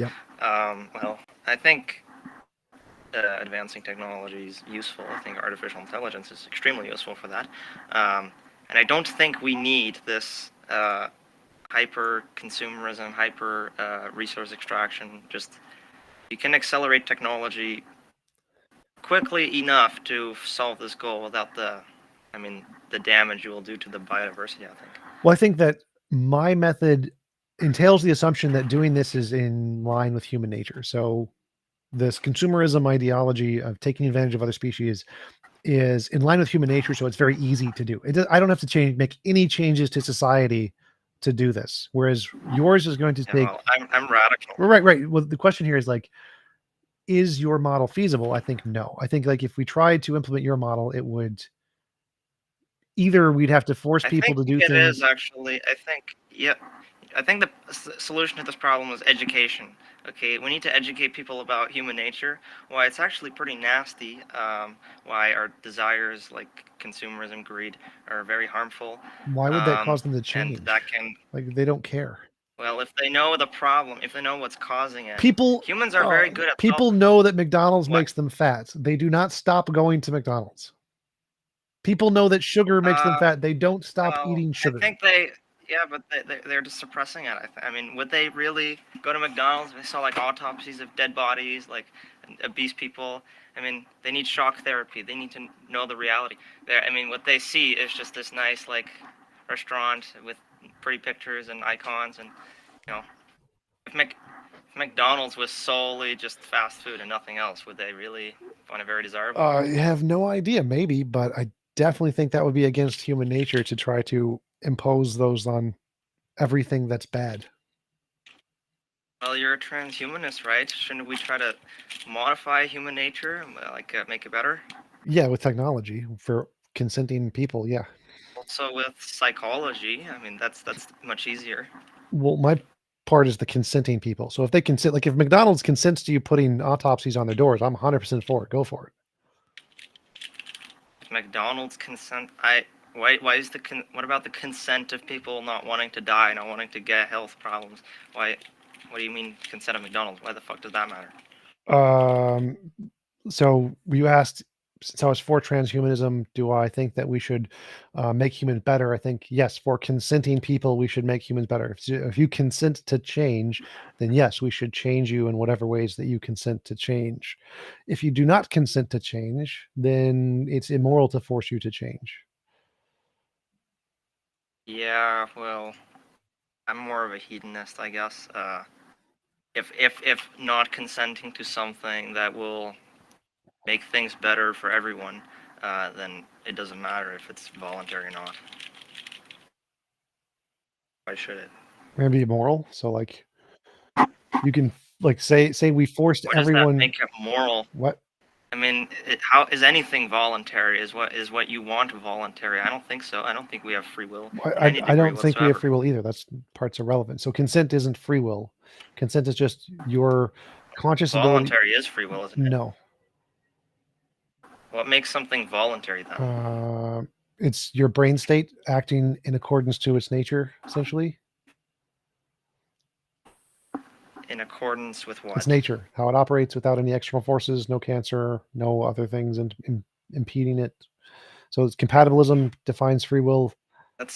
Yeah, but your barrier of external force is completely arbitrary. Your brain is an external force. No, the brain is the thing that we're considering. So the external would be external to the brain. And that's completely arbitrary. I mean, you're not your brain. You're your consciousness, which is a product of your brain. So your brain is an external force on your consciousness. No, in this definition, your brain is you. Your consciousness is a process in the brain. Your brain is you. Your brain is the physical cause of you. It's not you. This is the definition. You can disagree. I don't care if you disagree. This is just the definition. So if you don't like it, I don't care. Yeah, I mean, yeah, it's a fundamental disagreement. Why is the physical? Well, this is just my model. So I just get to tell you this is my model, and this is how it works in my model. And if you don't like it, I don't really care. So like, based on this model, your brain is you. If your brain is operating in the way its nature is, then that's consent. That's volition. So if I copy your brain, is that a copy of you? I guess so. Yeah. Well, fine. I guess that's the end of the conversation then. All right. Thanks for coming up. Anybody else got any questions?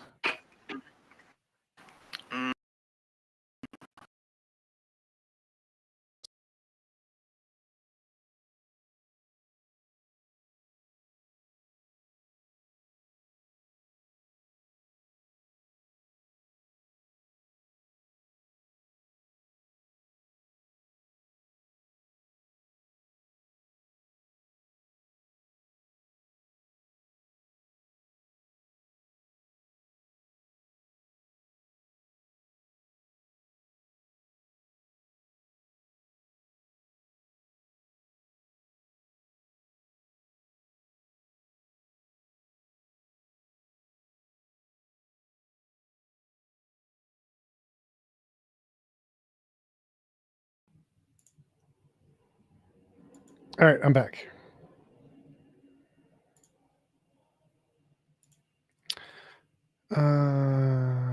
Jib, are you there?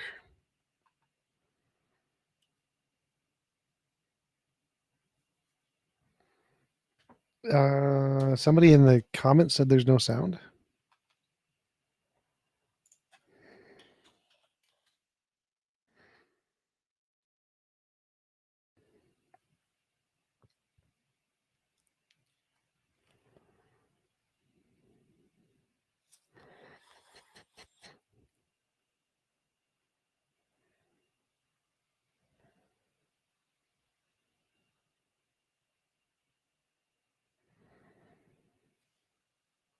All right.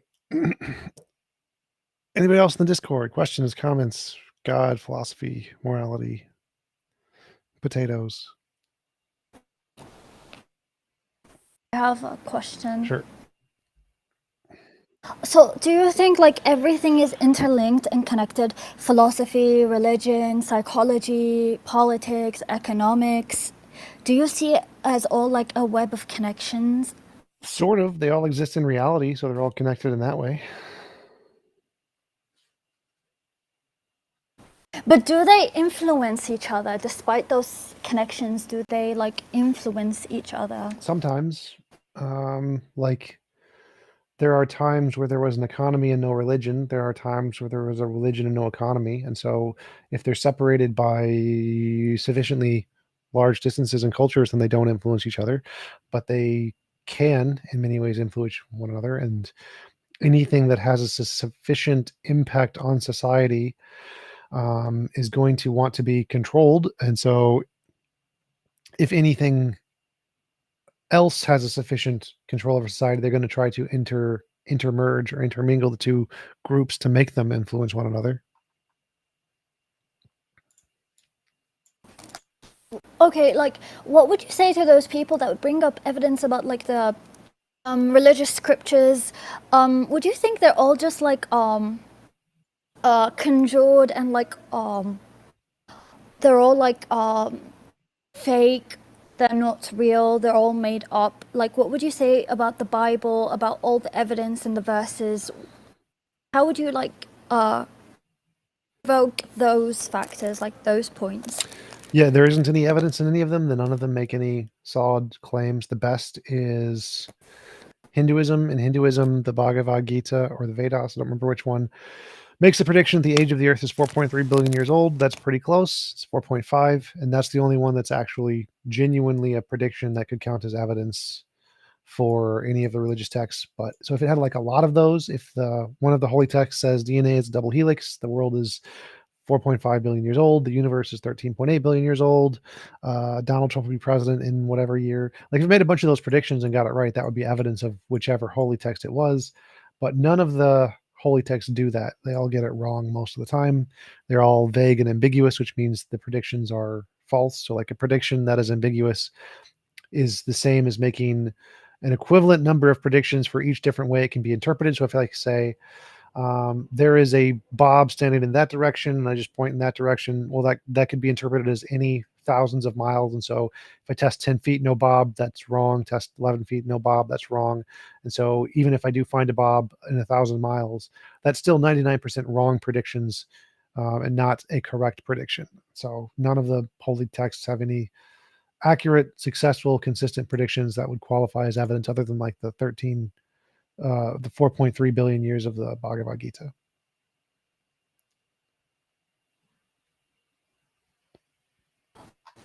When, like, in order to become an atheist, did you like have to study in depth about every religion that exists on this planet? No, I just had to learn the philosophical arguments and then test to see if any of the religious claims met the standards of evidence of the philosophical arguments.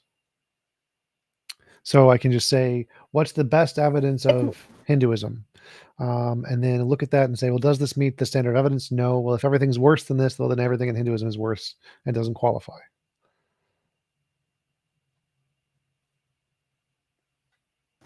So then, when the Christians spoke about like Jesus existing, and when the Muslims spoke about the Prophet Muhammad existing, do you think that was just all fake and all lies, all misconstrued lies, basically? They never existed? Or were these people just hallucinating the existence of these people? Like what happened essentially in the past? What do you think occurred? Well, I think both of those exist. I think Jesus existed. I think Muhammad existed. I think they were just people who had delusions of grandeur, which is very common. And I think that their apostles who saw Jesus after his death had a bereavement delusion, which is very common. So I think that all of the features that are accepted as most likely true in the religions, just normal historical facts that are accepted, just like any other historical document. Like there was a city, there was a guy, there was a war. All of those things are perfectly rational to believe in all of the holy books.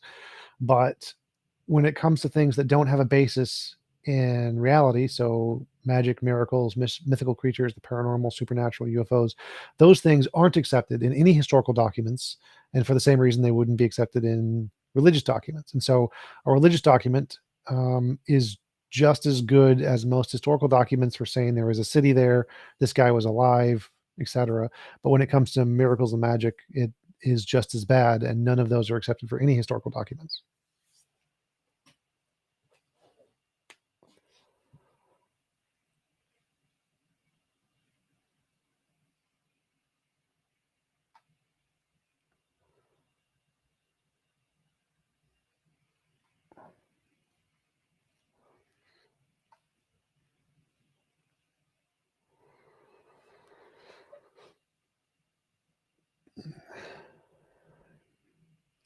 Anybody else got any questions?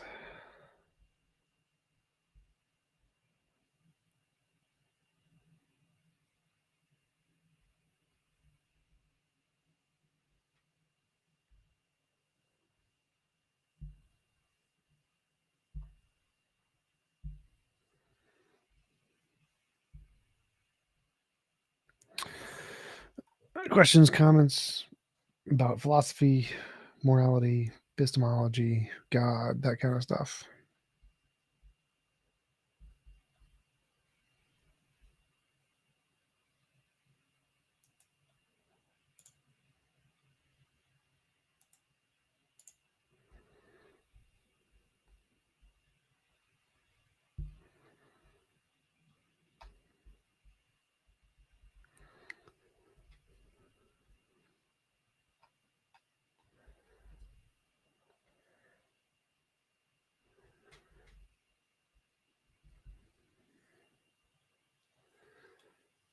If we stop talking God, what is number 2 priority? Morality, epistemology, atheist church. So trying to get an apartment building, got a really decent loan option, pretty amazing loan option. Hopefully buy a 10 to 30 unit apartment building, which can then be used to fund a church facility and do churchy stuff. And I hope to get franchises, do this a bunch of places, get a bunch of you guys to host an atheist church in your location, get an apartment building and church and do talks on morality and stuff.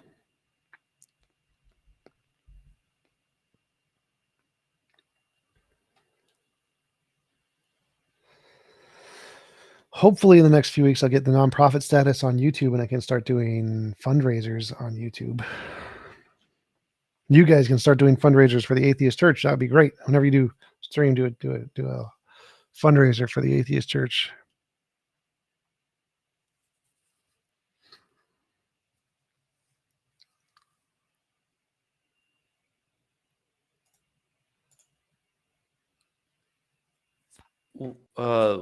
What does Atheist Church actually offer? I mean, is it associated with other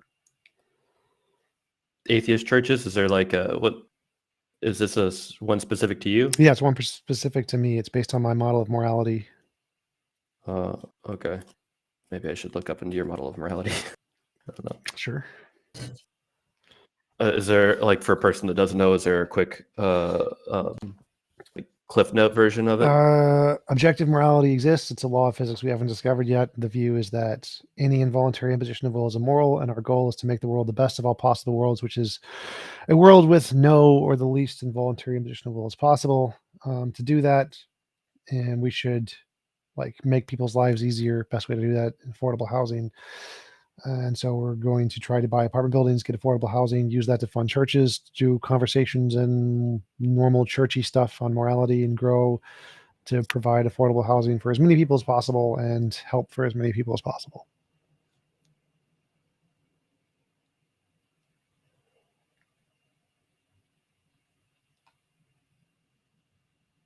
Noble cause. I don't really have anything. I was trying to kill some dead air. My bad. No problem.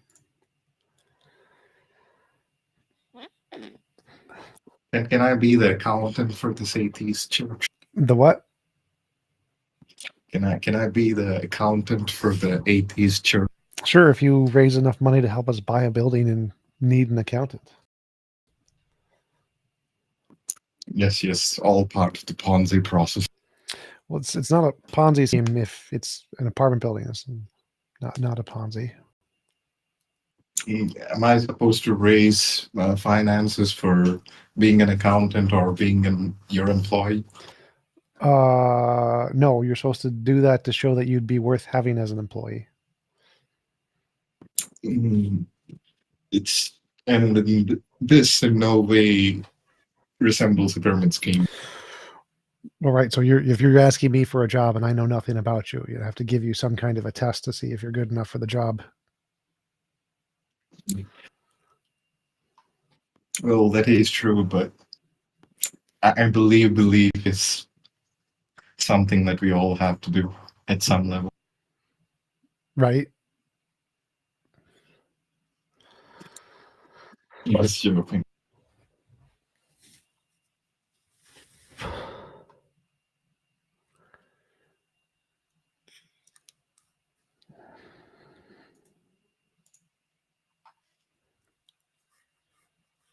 I've got questions, I guess, surrounding the kind of the nature of your relationships. I don't 100% understand what you mean when you say you're interested in Instagram model girlfriends.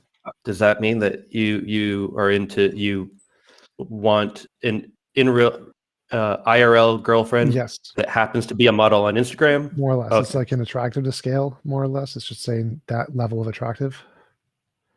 Oh, so just attractive. Okay, so ultimately just attractive escort type services. Yeah. Then would it make a difference if it were the individual, the Instagram model, were to change every night? Not really. So ultimately, this is resolves down to you, like not even girlfriend, but ultimately just escort services. What makes you happy then? That's like the minimum requirement. So I would be fine with a more of a relationship thing too. More relationship is good too. But do you get? I don't think it didn't come off that you got very much value out of the other aspects from the relationship. Well, it's kind of like it kind of seemed like they're impediments to your happiness.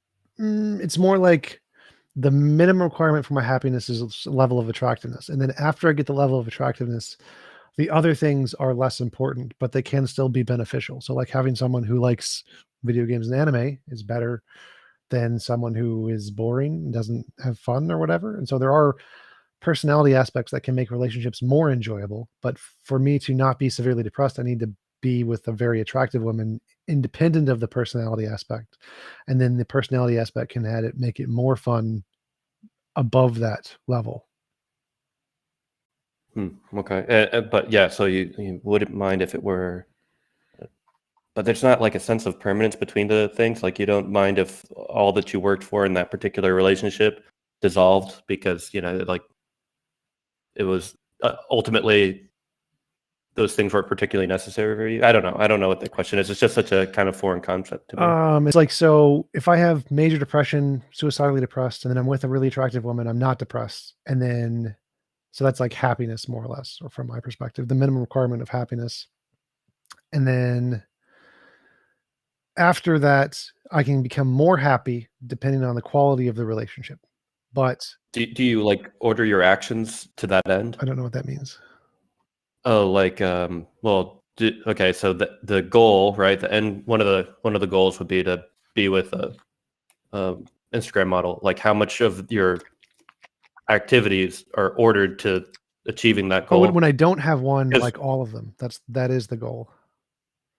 Oh, that takes precedence over everything. Yeah, because like severe depression is debilitating, so you can't really do anything while you have that. And then once you have that, you can focus on other things. And so yeah, like all of my motivations were to find that until I got it, and then once I got it, now I can focus on other things like the church and YouTube and chess and stuff.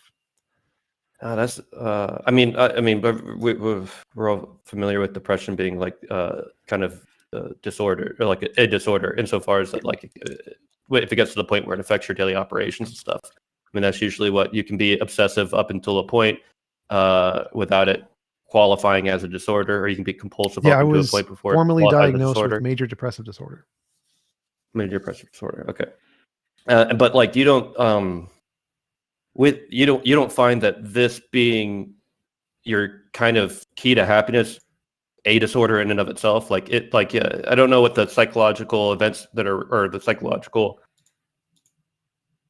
processes that are required for you to get this level of satisfaction. Is it like I don't mean this in any particularly negative way, but is there like a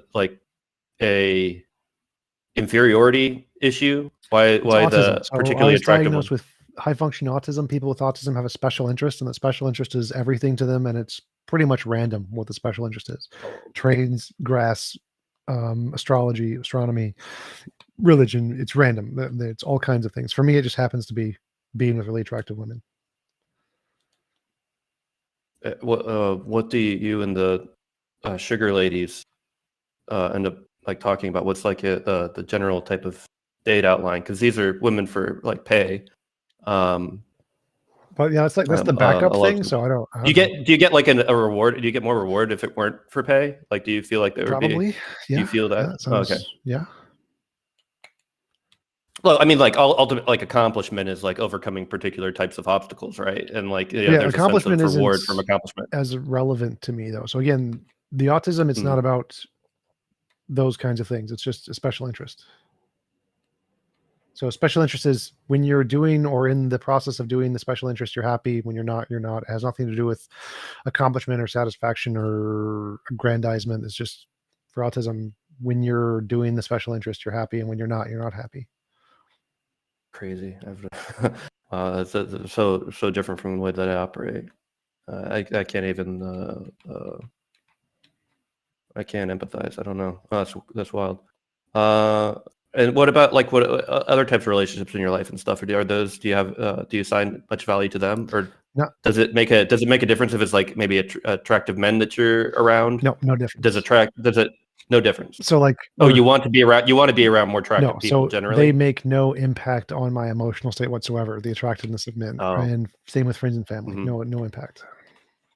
Okay, all right. So that was not about an inferiority thing, maybe then. I mean, definitely not, I suppose. Huh. Yes, they make no difference to my emotional state. Not that they are no different than the Instagram model girlfriend. No. Yeah, no. I catch that now.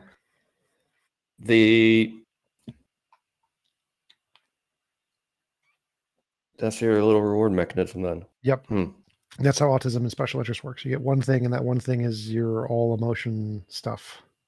Well, you seem pretty involved in the atheism church, and seem pretty involved in wanting to like understand certain things a little bit better. I used to be. So I did that as a way to try to overcome the depression. It was never that as important. So it's not something I do as a passion. I do it as a job. Yeah. So maintaining a steady bank account is ultimately all you need to do to move forward your day-to-day life. Yep. Yeah. Okay. Is it like a weekly instance or a monthly instance, or is it as often? Is there a particular frequency pattern? I'm not using a sugar baby right now. That's what happens if I lose my Instagram model girlfriend. Oh, okay. So that's your net, your safety net. The safety net. That's the how. That's a lot of people's safety net. Yeah. And are they particularly receptive to your brand of relationship, like just the regular people that aren't the escorts? Sure. Like your band of relationship being like, pretty, not normal particularly emotional. No, like the fact that I don't necessarily feel emotion the same way doesn't mean I am not as receptacle in relationships for the emotional stuff. Well, it's like the longest relationship that you've been in. 2 years. 2 years. Okay. Generally, what age are you? 34. Like you don't have to be particularly specific. 34. Okay, I think that's pretty normal. Was that lady autistic as well? The one that you're with for 2 years? No. I don't know. You can Google. I think there's a good YouTuber who does stuff on relationships for people with autism. He also has high function autism.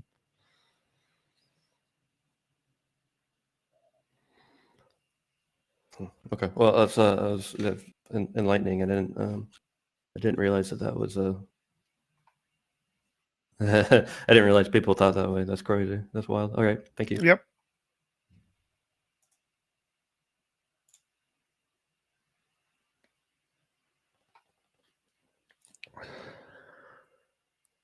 Hello again. Apologies for leaving abruptly. My internet crashed. Anyways, I wanted to continue what that guy was going on about regarding your autism. I wanted to know how do you feel about people with autism? What's your opinion with people with autism? Do you get along well with people with autism as opposed to people without autism? Probably not. Because human interaction to me is usually a means to an end, so to try to get something. And so people who have autism usually aren't in the social class that has any significant benefit. So I don't usually spend much time talking to, like, because I've been to like autism groups and stuff. There's just nobody there who really interests me to talk to. So I don't think it makes much of a difference other than the fact there's no real benefit to talking to most people with autism unless they're rich. What piques your interest and why does it matter to you if they're rich? What benefit do you derive from that exactly? Connections, social connections, networking to help grow my business, job opportunities, advertising, all kinds of stuff. For me, I don't really enjoy human interaction all that much, so mostly it's for networking purposes. Pragmatic reasons, to say the least, right? It's all about practicality. Yeah.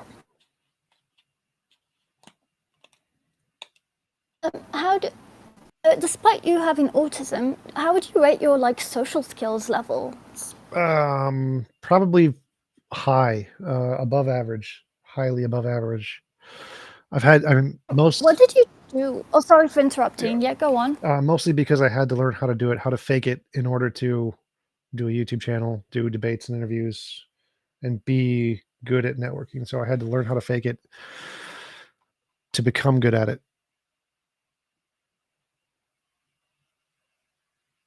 May I ask another question, or does Jib Abdian want to? Sir, if he doesn't talk, go ahead. All right. So, like, how did you learn how to fake being like socially skilled? Trial and error. Jib, did you have a question? Oh, yeah. I just didn't know if it was one-on-one or not. Is it okay if I hop in? Yeah, go ahead. What's your question? Oh, awesome. So when it comes to your atheist church, what do you plan on teaching? Because I'm an atheist myself. I'm an anti-theist. Is it mostly going to be stuff like evolution and maybe how to analyze like what's fact and like what's maybe like just subjective opinions, such as like what religious people do? Like how to differentiate facts from fiction, things like that? Sure, like epistemology would definitely be a big part of it, but it's also based on my morality because I think there is an objective morality, even though there's no evidence for it. So it's a purely faith-based position. And so I would do mostly conversations on morality and epistemology and then debates and normal stuff like, yeah, evolution, science, philosophy. Oh, I see. Okay. How long do you think it's going to be till you have your church set up? I got 501c3 nonprofit status a month ago. We're trying to find an apartment building to do affordable housing. Found a great loan, so hopefully in the next 6 months to a year we'll have a building. But it's already set up. We already have the church. Oh, nice, very nice. That's good to hear. I also recently saw your debate with Aron Ra. I was so hyped for that because between you and Aron Ra, the two of you are like the two debaters I find the most like interesting as far as like atheists are concerned. Like I'll watch other atheists debate and discuss like the genetically modified skeptic and such. I mean, they're good. It's just I feel they take more of a passive/pacifistic tone almost when it comes to debating against the religious, while you two are a lot more like headstrong. Yeah. So it's interesting to see two atheists debate. Thanks. Yeah, it was an interesting debate for sure. At one point during the debate, there was something that was said that I might not be phrasing it like perfectly, but I think it was like near the end of the debate where I believe Aaron asked you something like, whether like I think it was something like whether truth or happiness is like more important to you. Yeah. And I think you said you're more concerned about happiness, if I'm remembering it right. Could you maybe go on a little bit more? Yeah, 100%. Happiness is way more important than truth. If you can believe a delusion, it makes you happy, then that's better to live with a delusion than to be suffered and miserable. It's up to the individual, of course, but I think I would pick happiness over truth every time. Okay. Like, I might be on the... I do find happiness to be important, but I think I have ADHD. My brother, he has autism. He thinks I might have autism, but I'm not like diagnosed with it. But when you were talking about like hyper fixation on certain things, one of the things that I tend to get like hyper fixated on myself is like facts and like what matches like reality. So like when it comes to the religious, one of the things that bothers me is all this like subjectivism, all this like opinion-based ideas. So like even though these things make them happy, if their ideas are inconsistent, like say Muslims, for example, Muslims think being gay is wrong, so they'll throw them off a roof. So, throwing gays off roofs make them happy and make them feel validated for their religion. But that happiness doesn't match reality. What are your thoughts? Well, there's a difference there. Like believing things that make you happy is fine as long as you don't impose on other people's happiness. So throwing people off rooftops is immoral. You shouldn't do that.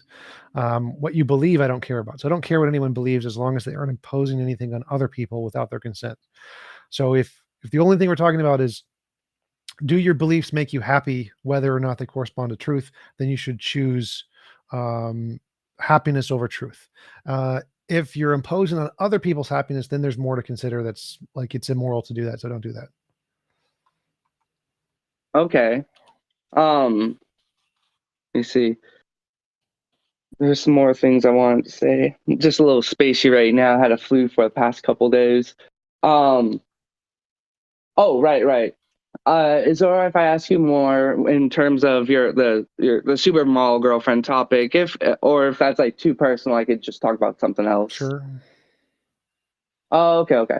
So something I was curious about, like, do they have to be like okay, so there's two things. One, like, do they have to be like supermodels? Like, what is it about like the supermodel aspect that it's a generalization like for physical attractiveness? So it's not about actually being a model, an Instagram model. It's just being attractive.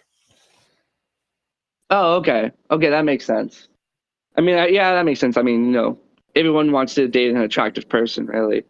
And I guess the second question when it comes to that is, like I've been single for a hot minute myself, and I struggle with relationships too. And one of the reasons for me is like, because I'm an atheist and I have a lot of like really particular opinions that aren't, I don't know, very popular when it comes to other people within my area. It makes it difficult. So like I also, of course, find supermodels to be attractive, but something I concern myself with is the lack of compatibility. Like supermodels, for example, they have probably hundreds of guys hitting them up constantly, and it almost feels like a competition or a game. Like, it doesn't feel, when it comes to supermodels, it doesn't seem like there's a lot of actual like care. It's more like, oh, how much can this person benefit me? Is that something you're concerned with? No, because it's very similar to how my mind works, and so I definitely wouldn't. It'd be hypocritical for me to judge them for that.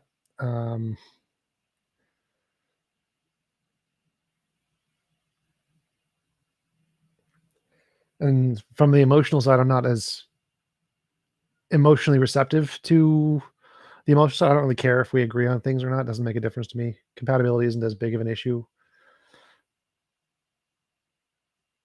Oh, okay. But what if she's like, let me see. I mean, this is probably just I a would generalization on 100% my date end. a Christian young earth creationist, 100%, no problem.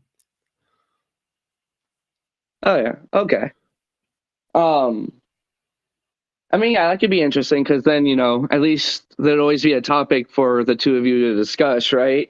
There would never be a quiet moment in the house. I don't know if that would be a great topic to discuss, but oh yeah, maybe not. But I mean, depending on like how open said Christian is, are things going all right between you and your current supermodel? Because I know you've been looking for one of those for a hot minute. Yeah, so we've been dating for over 2 years now, but it's not exclusive. That's oh, nice. Congratulations. So it's more like, because I like the way Destiny does his models, his life. I like that a lot, where it's like more of an open relationship. I like the ideas of open relationships myself. Like, I really don't like a personal problem I have with like a lot of modern relationships is I see it all the time with like guys, and I mean you probably see it with girls too, but like there's this big issue of like possessiveness, like, oh, my girl can't have other guy friends. Oh, what are you doing talking to this person? What are you doing going out? Like it's a lot of this control. So I'm more open to like open relationships as well, or at least what would I call it? Open relationships like sound more beneficial for that aspect. Less control. Sure. Like, I think that consent is the most important thing in the universe, and it's the model of morality. And so consenting relationships, whether you and your partner want them to be exclusive or not, should be up to the individual, and it shouldn't be governed by societal expectations. What makes you happy is going to be contingent on you as an individual and not contingent on what society thinks is good. Another question I want to ask you is a lot of atheists I know tend to become like nihilistic. I'm an optimistic nihilist, so I look at it as a glass half full kind of thing. Like, the world sucks, but I think we're getting a lot better with like politics. I think we're moving in the right direction. A lot more like, I mean, personally for me, I like the idea of like left leaning because we're a lot more concerned with like the environment and everyone making like more money and things of like that concern. But like the nihilism part is like me recognizing like we're still like destroying the planet, fracking, all this other like self-destructive, self-harmful things. So a couple things there. Like, nihilism is usually the position that there's like no meaning, purpose, morality, or whatever.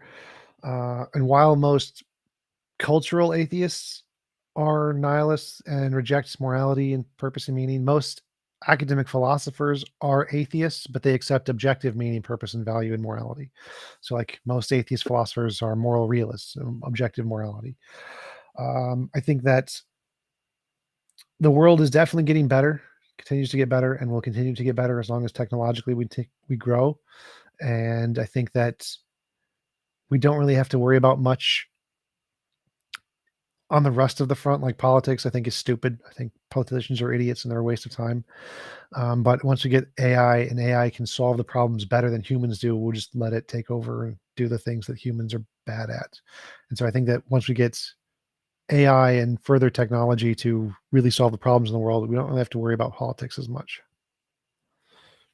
So would you describe yourself as non-political, or are you more leaning to like left or right or more center? Center left. Okay. I've seen you, I mean, I might be wrong because I tend to watch like debates on religion a lot more than politics, but I believe I've seen you debate leftists. Is there any sort of, how do I say, complication if you're left leaning and then still debating against leftists for more right wing topics? I mean, I haven't really seen those videos, so I could probably like look into them and see what you do have to say. But since I'm here, I would want to see what you have to say here. There's lots of things I disagree with on the left and the right. So like a lot of the social justice issues I think are too extreme and don't do anything and aren't based on any evidence. And so I think that I disagree with them on a lot of issues. So I disagree with some of the economic policies related to education. So I think some of the best education systems are like charter-based, voucher-based systems. A lot of the economic systems that work a lot do have capitalistic inclinations. I think the ones in America, we do it terribly, but there are lots of successful, more privatized healthcare systems like in Singapore. It's one of the best ones in the world. And so simply doing everything for everyone in the way that the left typically wants isn't always the best solution. And there are some right-wing solutions that work very well. Like in New Zealand, there was I think R something ism, Richardism something. It was an economic system that they used to pull themselves out of a depression by using a more conservative model. And so there are conservative systems that work well economically that are better than the more socialist leaning democratic systems. And it's on a case-by-case basis. So like if you want to do something like super far socialist, like worker co-ops and only worker co-ops, that's a terrible idea. Don't do that, because worker co-ops aren't implemented at the same rate, and it causes a depreciation of the amount of companies that get startups. What was that word? What's work? Sorry to interrupt. What's work? What was it? Worker co-ops? What does that mean? That means the workers own the company. They own stock in the company. All of them, just by working there, you get stock in the company. Oh, okay. Okay, go on. As opposed to like privately owned, I own the company and you work for me kind of a thing. And I could see. Yeah, I could agree with that. So there's policies on the right and the left that are both correct and both incorrect. And so I don't pick based off of left or right politics. I pick based off of what are the systems that have been demonstrated to work in the past, and that's all I care about. That makes sense. Something I've been curious about, and I debate people on, and it's kind of a tricky subject because, like, I'll talk to people about like trans topics. Like, I'm pro-trans, I'm a leftist, I'm an anarcho-syndicalist, kind of like I guess what Bosch would describe himself as. So like I'm very open to trans people having rights and things of that nature. But something that tends to bother me whenever I discuss or talk with trans people is there's always this topic of I feel like a man or I feel like a woman. And that tends to be like incoherent whenever I hear it, because I'm a man, and I don't feel like a man. It's just something that I am. So I don't know what that means. And then what I think it is with the trans community a lot of the time is I think what they're doing is they're conflating feeling like a man with I feel masculine. So I view it more as like a scale. Like, you could be a very masculine man or a very feminine man. You can be a very feminine woman or a very masculine woman. But to say like I feel like this sex, it doesn't make sense to me. What are your thoughts? So there's two different definitions of man and woman. One is the more typical conservative definition where it's biological, in which case, yeah, you don't feel like a man. It's just your genes, your chromosomes, your sexual organs. That's it. Whereas the left defines gender as more of a social construct. So where you fit in socially in society. And so when you say you feel like a man, it's like where you feel like you would fit in society, more or less. And so I typically think the definition of gender as applied to be equivalent to sex is the one I lean towards. I think that makes more sense. I don't think that the socially constructed definition is very good. I don't like social construction stuff very much. But there is a legitimate argument that trans people are a real thing, that it really is the case that there are men in women's bodies and vice versa, because your brains are different between men and women. The way they develop are different between men and women, just like they are between sexual organs. And it is possible for a brain to develop in the way that a female brain develops while being in a male body, in which case that person literally would have a female brain in a male body, just like someone could have female sexual organs in a male body or vice versa. So I think being trans is a real thing, but I don't like the definition of it being based on psychological social construction. I don't think that's meaningful at all. And I think it should be based on more physical structures of the brain being aligned with that of the particular sex that you were talking about. Okay. But what are your thoughts on, like, do you think okay, so I know for like a number of trans people there can be that, like they're born with like I don't know how you would phrase it, like a genetically like a woman's brain, like a man can be born with that. But seeing as how I don't think we can, I mean, we could if we really put everyone like into like the doctor's office, but because like I'm curious as to like the amount of people that say like, oh, I am a woman, I am this, I am that. Like how many of those people do you think probably have that woman's brain compared to how many people are just doing it based off of like a social norm, or like I said earlier, misunderstanding like, oh, like, you know, I'm a woman, I feel like a man, but like there's a word for that, which is like masculinity. So what do you think about like that, I suppose? Well, they're using the social construction definition. So they're not defining themselves as a woman based off of their brain structure. They're just saying they're the way that they feel they fit into society is more in line with the things that are identified as being a woman. I don't like that definition. I think it's silly. I don't like the social constructionism stuff. But since they're not trying to use the same definition I'm using, it obviously wouldn't align. Okay. Yeah, no, the social constructionism, like that tends to bother me too, because like, you know, if it's based off of like social norms, like, oh, these group of guys are playing volleyball and I like that and I want to play volleyball with these dudes. But like only like, I don't know, this is just like me making up like only guys can play volleyball. It seems strange, you know what I mean? It seems like that part of the left almost dictates like, oh, guys can do this, girls can do that.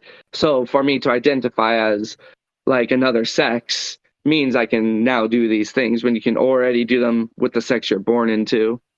Sort of. Sorry, was that a little rambly? A little bit. So it's like, I think that trans women in women's sports shouldn't happen. Not because there's a lot of trans women in women's sports who can't win, but there's a very small percentage who can win everything and just set records. And so I think that men's sports should be open to anybody who wants to play, but women's sports should be limited to biological women. Okay. Is primarily due to the fact that like males have like a different musculature and like bone structure that could give them like an unfair advantage, even if like they're trans and even if they do go through the surgery, correct? Yep.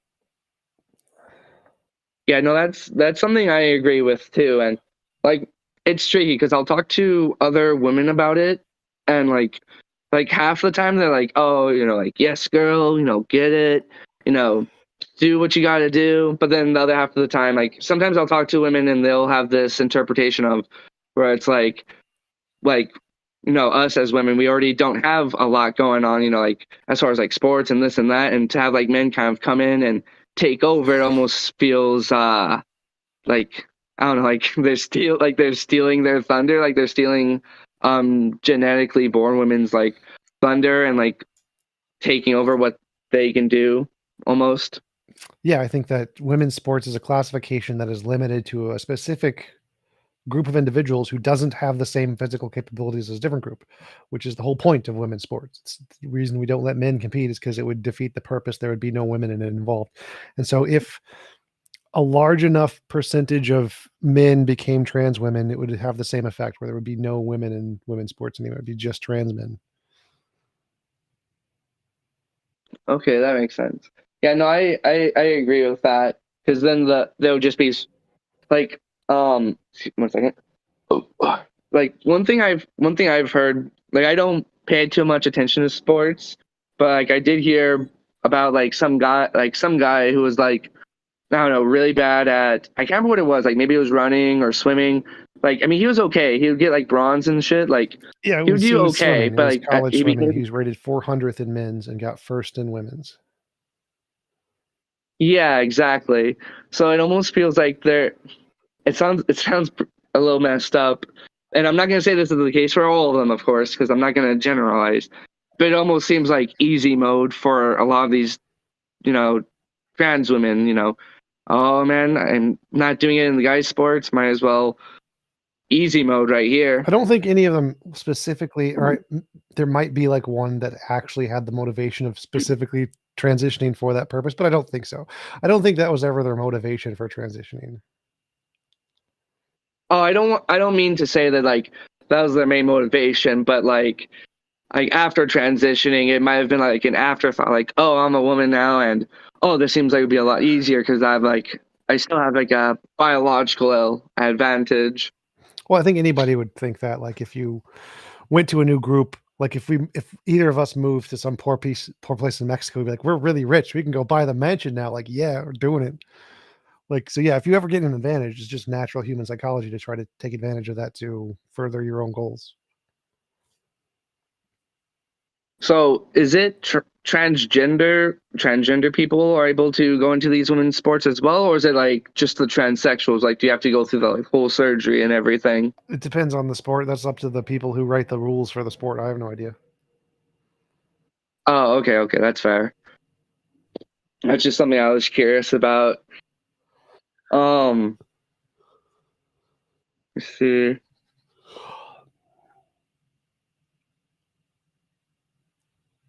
I know I got more questions. I'm just a little spacey right now.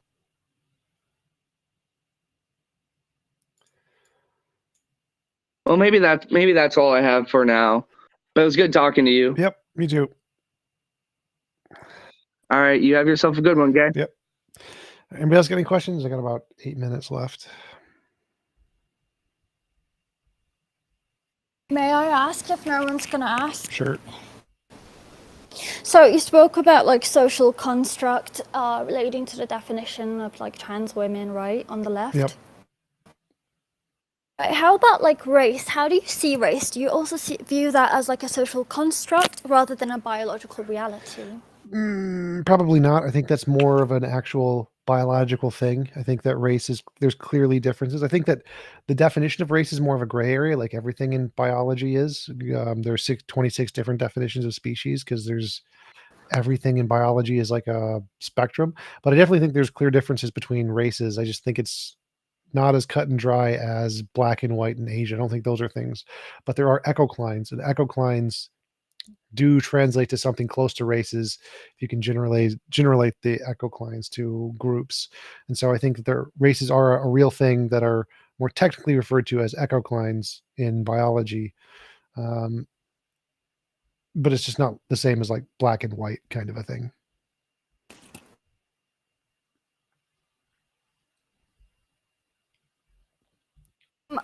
You mentioned that you wanted AI to like solve the world's problems in the future. So like what problems do you hope that AI would solve precisely? Exactly what?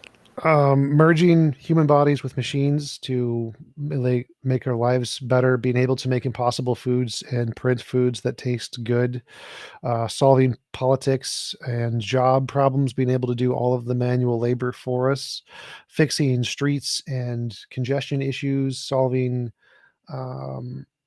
artificial photosynthesis, fusion, scientific progress in physics and biology and chemistry, solving disease and curing disease, cancer, neurological conditions, ALS, everything more or less. You wish to be immortal. Yeah. Death. Why do you want to be? Death should only occur when you consent to it and never before. You don't consent to be born. Why must you consent to die? Like, well, before you're born, you're not conscious, so you don't have a will or a desire for anything. I see. But when you're alive, you do have desires, and so killing you and involuntarily revoking those desires is what immorality is.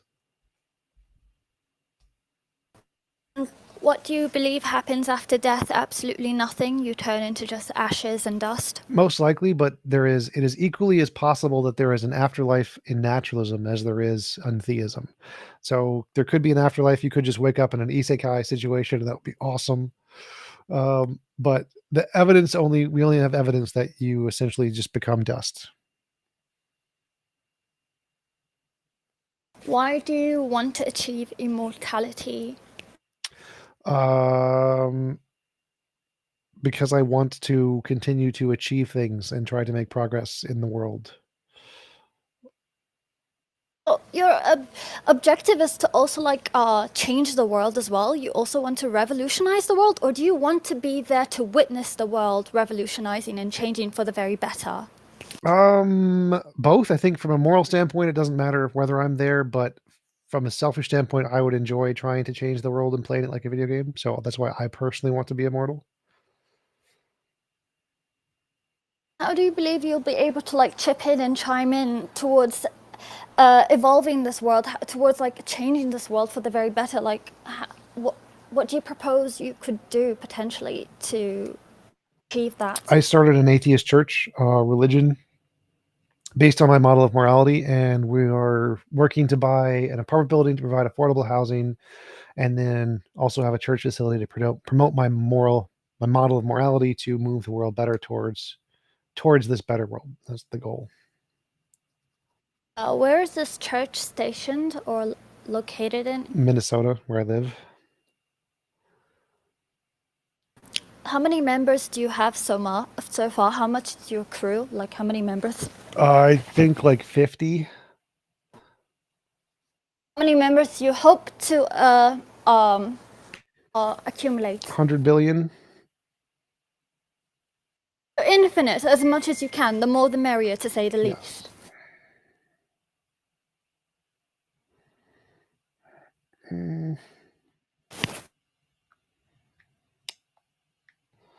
Because I mean, I don't really care how many people adhere to the religion, but the goal is to make the world the most moral place it can be. And so I don't care if anybody believes, as long as we made the world more moral.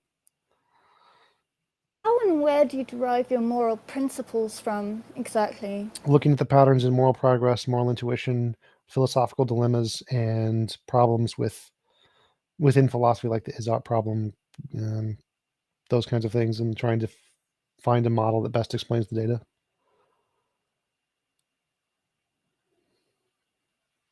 Are you the only type of person like on this like social media platform, like a social influencer that only does this? Are you coming up with your own ideas and philosophies for other people to follow your principles? Yes, my morality is my own. So yeah, I made it up. It's only mine. You really are like creating like groundbreaking discoveries here, basically. Hopefully.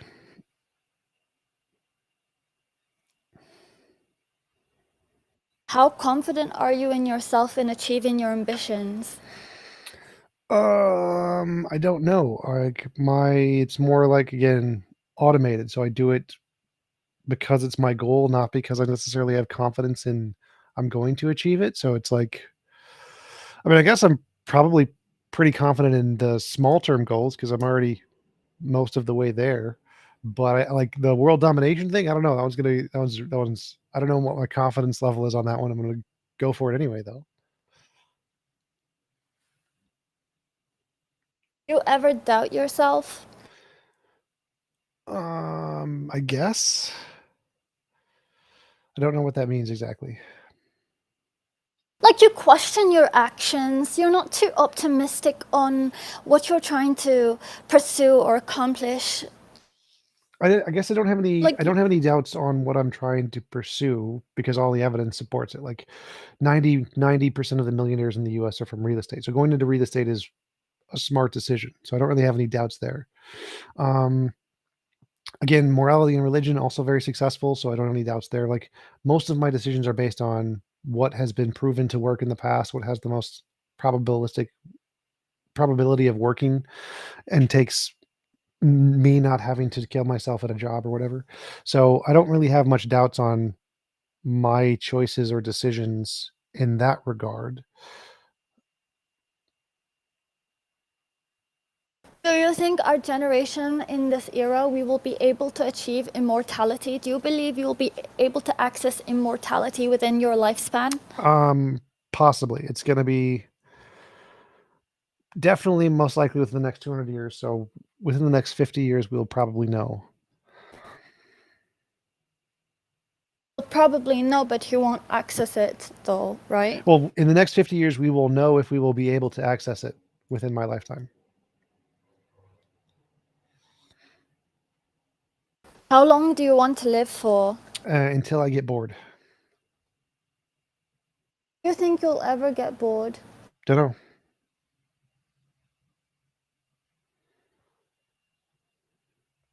What makes you feel bored? Not being able to do stuff.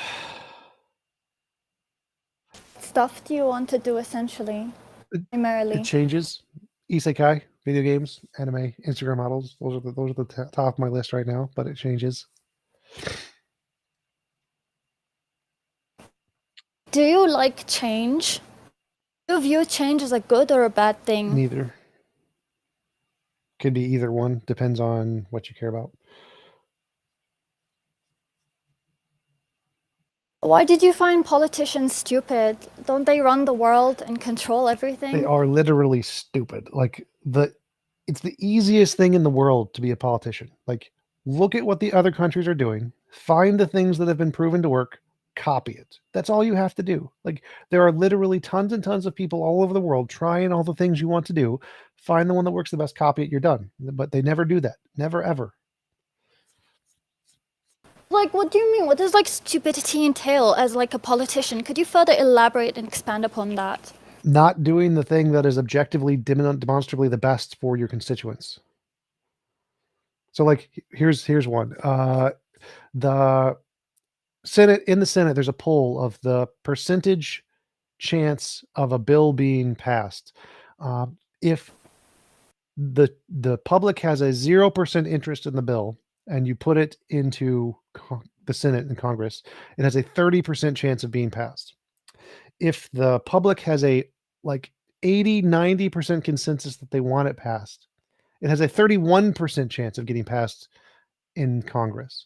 So the amounts that the people care, the people who are being represented by Senate, the amount that they actually care about a policy has a less than 1% impact on whether that policy gets passed in Congress. That's why they're stupid. Well, then what is like a more effective approach? What do you propose? The better alternative here. Use science. Use the things that have been proven to work, that we can demonstrate this is the best system. Like Finland has one of the best education systems, copy it. Singapore has one of the best healthcare systems, copy it. Germany and Iceland have some of the best, like, recidivism, lower recidivism rates of prisons, copy it. Like, just literally look at the other countries, here's their system, this works, do it. It's very easy. Why don't they do it? If it's so easy and simple, why don't politicians adhere to it? Corruption and money, because they want to do what is required for them to make money and be given large donations so that they can run campaigns. And they care less about what's best for the world and more about their personal ideologies. Will corruption ever end? Yes. Or is it just imminent? AI will be able to do it better. AI will fix the problem, hopefully. How does AI fix the problem? Oh, yes, elaborate. Sorry. Well, AI is going to make decisions just based off of evidence. So it's just going to be like, this is what we should do. This is the best evidence. Here's the goal. Here's how we achieve the goal. Problem solved.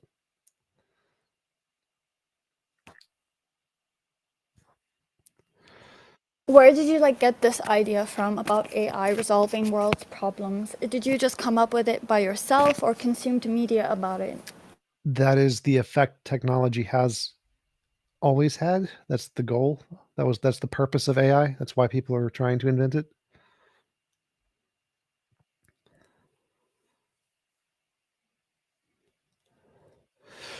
All right, but that's 4 hours for me. I'm gonna hop off. Thanks for coming to the stream. Appreciate it, guys, and peace out.